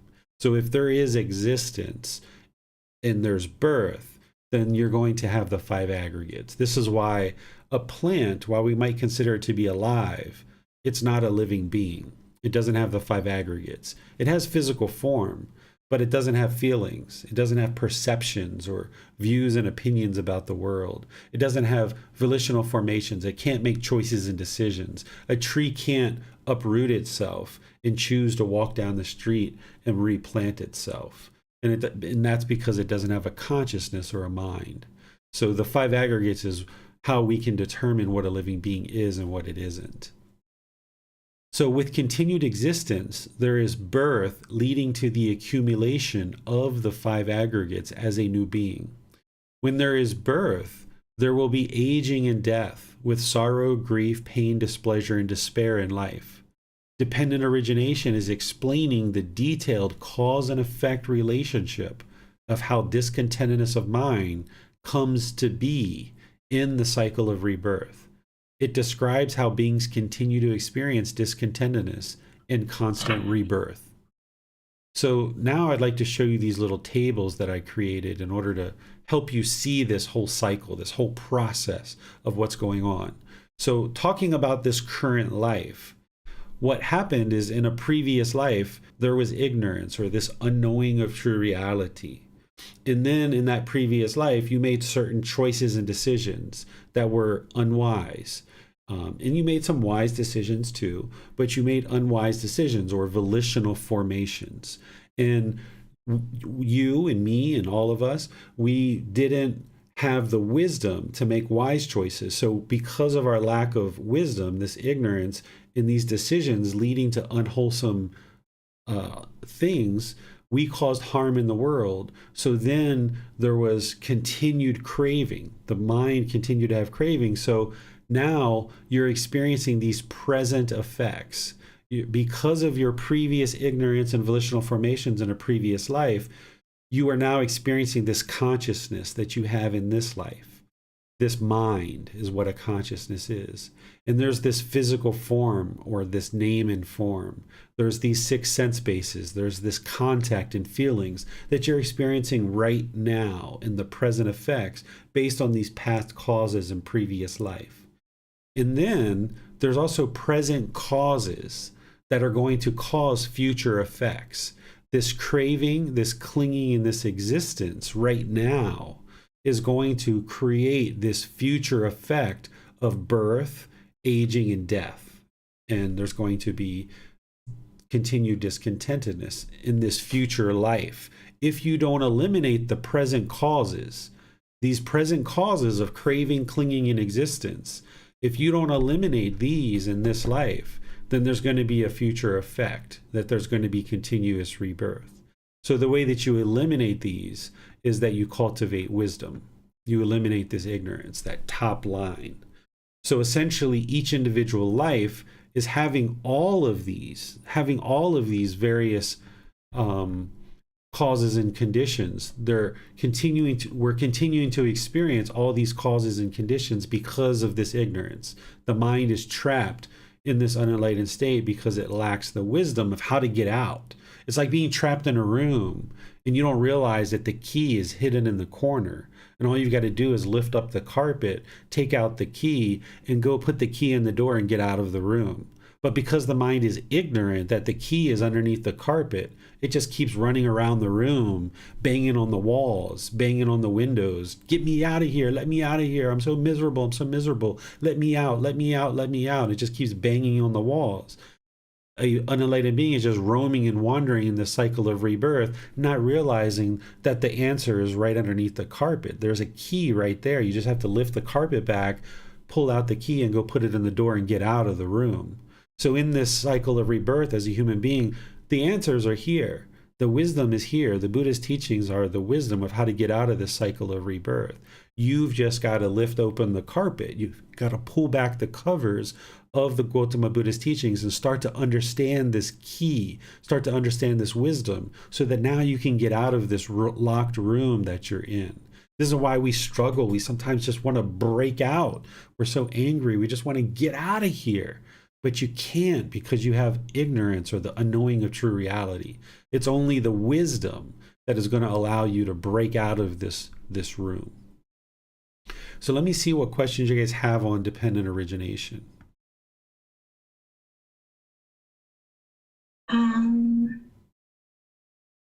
I see Jan just raised her hand. Let's go to her, sir. Thank you, Miranda. And thank you, Teacher David. I have a question. The Buddha's given us so much to think about. He has so much information, and it seems in multiple places is going through these different parts, these 12 parts of dependent origination. So I feel that I need to understand them, but it seems at the same time that I just need to practice the Eightfold Path and eliminate my ignorance. And so I'm not sure that I'm understanding things, because it seems that I need to understand these 12 different things, but I also just need to follow the Eightfold Path. So I wonder if you could speak to that a little bit, if that seems clear. Yeah, so the Eightfold Path is the core and central teaching that everything else plugs into. And yes, that's what you need to learn and practice in detail. But what this is going to do is this is going to inform you of what you're really trying to accomplish on this path. You're really trying to acquire wisdom, because if you understand dependent origination and you see the truth in it, then you understand that the way to unravel all this is to cultivate wisdom. Cultivate wisdom about what? The Eightfold Path, right? And then if you understand this dependent origination, then you understand that it's your choices and decisions that are leading to the unwholesome results. So that tells us that we need to make wise decisions about everything that we do. We need to slow the mind down. We need to take our time. We need to not only cultivate this wisdom, but we need to arise this wisdom and practice it through our decision making in every aspect of our life.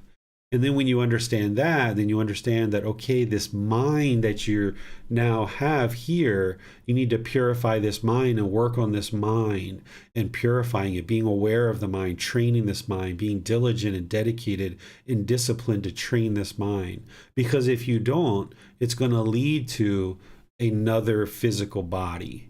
It's going to lead to more rebirth.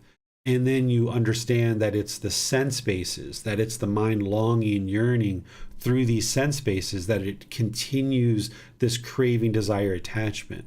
And then you understand that it's contact through these sense bases that are arising feelings. And that's where these discontent feelings are coming from.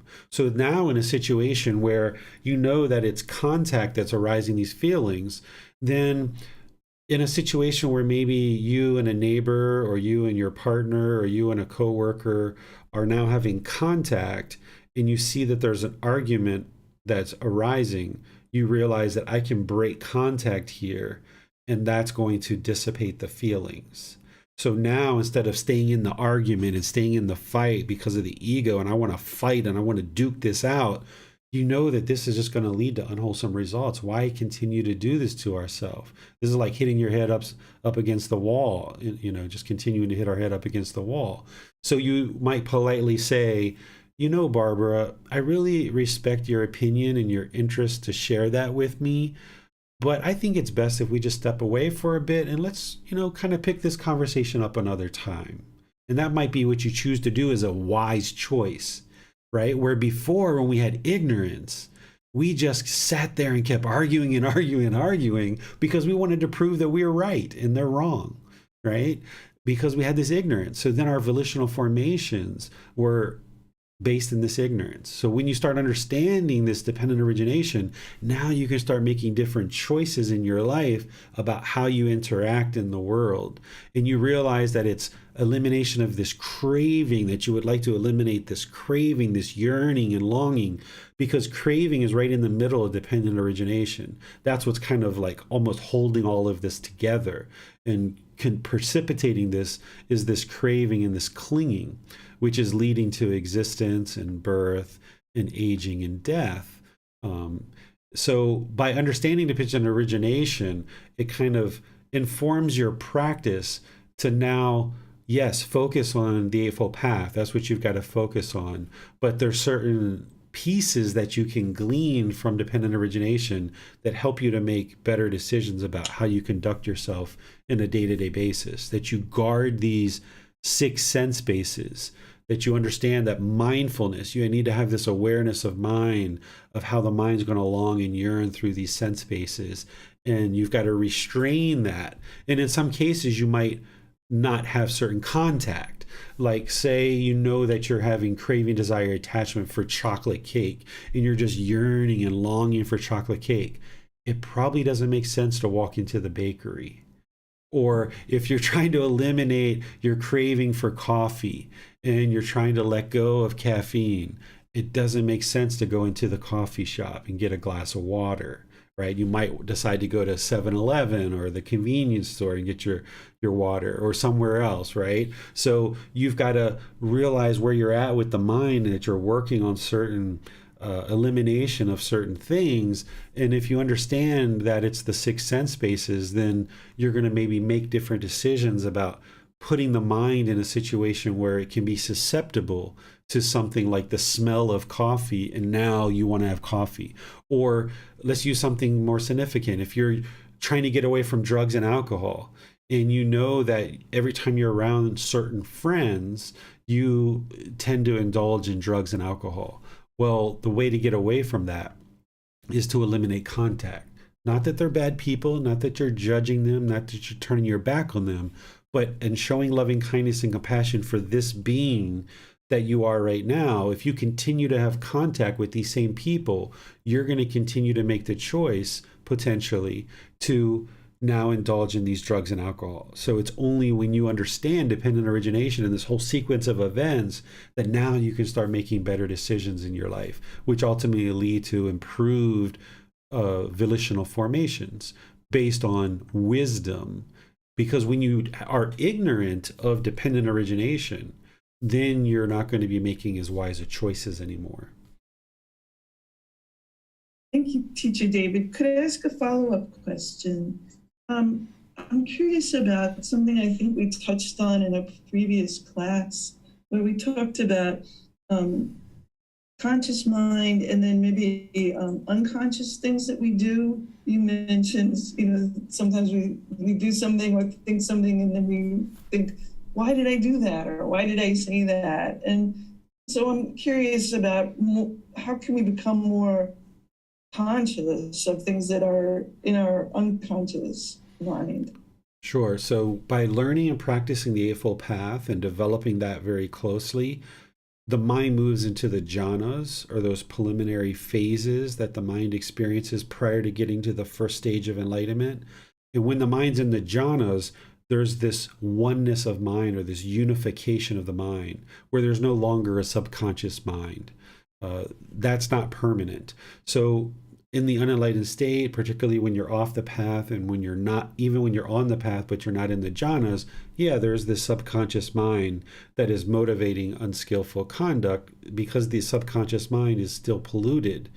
But by the time you train in the Eightfold Path and all those teachings, then you get to the jhanas and there's unification of mind or oneness of mind where there's no longer a subconscious. And that's how to ultimately fix that problem, is just to eliminate the subconscious mind.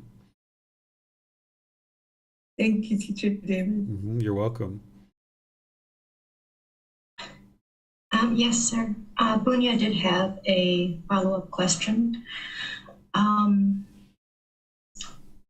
They say, I'm grateful and respectful about the way he taught his students and the different ways his technique was individually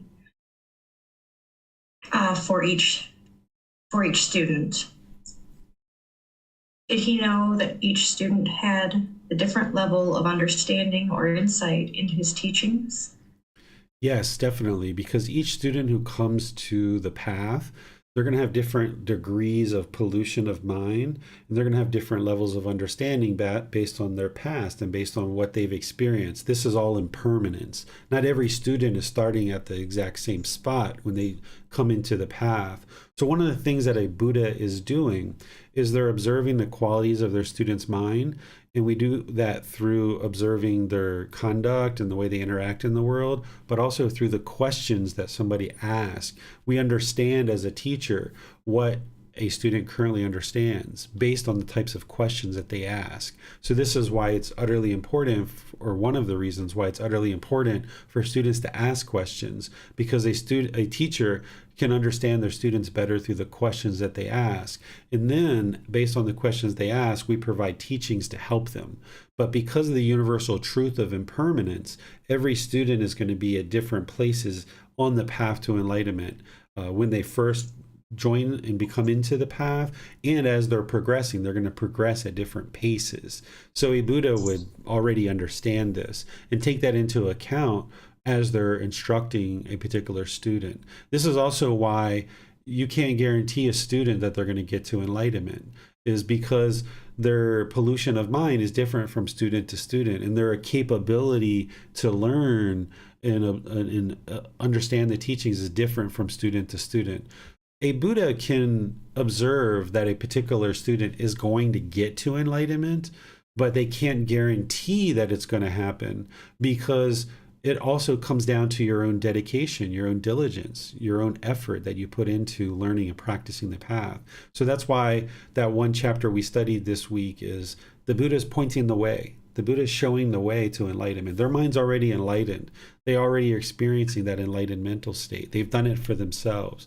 That's why they have deep wisdom around the teachings. And they're just pointing the way and showing you how to do it. But each person has to do the work themselves. And each person starting at different places. So that's why the teachings are the same, but the way that a Buddha might explain it in a personal discussion with somebody will be slightly different from person to person, but it's the same underlying teaching. Yes, thank you, sir. You're welcome. It does not appear we have any more questions at this time, sir. All right. Well, I will just thank you all for joining for today's class. I feel that this has been a really good class to really dive into some of these teachings, and not doing the meditation today, I think, was a good choice, because it allowed us to spend more time really soaking into each one of these teachings individually. So thank you all for joining. Thank you for your continued learning and practice to understand the teachings and actually practice them in daily life. Coming up tomorrow in our group learning program, Miranda is going to be sharing the 5 precepts. And if you would like to learn, you would need to come into Zoom, because we're not going to live stream that. I'm going to be traveling to America tomorrow. Otherwise, I would be teaching that class. But this is a great chance for Miranda to teach and for you guys to learn from another teacher, where you can now understand the 5 precepts. And that's a key important understanding that you would need in order to progress to enlightenment. So be sure to come into Zoom if you would like to learn the 5 precepts. Miranda are going to be teaching those classes. So there's going to be chanting. There's also going to be breathing mindfulness meditation and loving kindness meditation that they're going to be teaching. I'm still going to be teaching Saturday and Sundays, except for tomorrow.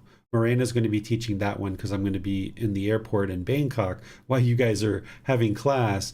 But all the other Saturdays and Sundays, I've arranged my travel schedule that, barring any impermanence, I should be able to be online and actually teaching you guys just like I normally teach you.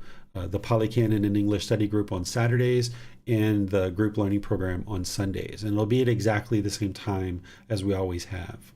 So thank you for joining. I appreciate your dedication and diligence to learning and practicing. I will see you in a future class or perhaps in our retreat in America. This Saturday coming up, we're going to be in the next portion of our book, which is volume 10. We're going to be in chapters 41 through 46. We're going to be finishing volume 10 next week. So enjoy your reading. I'll see you potentially as I travel in the US or in Egypt as I'm moving around the world in the next 6 weeks. And in the meantime, have a very lovely and wonderful rest of your day. We'll see you next time. Sawadee krap.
Thank you again for watching.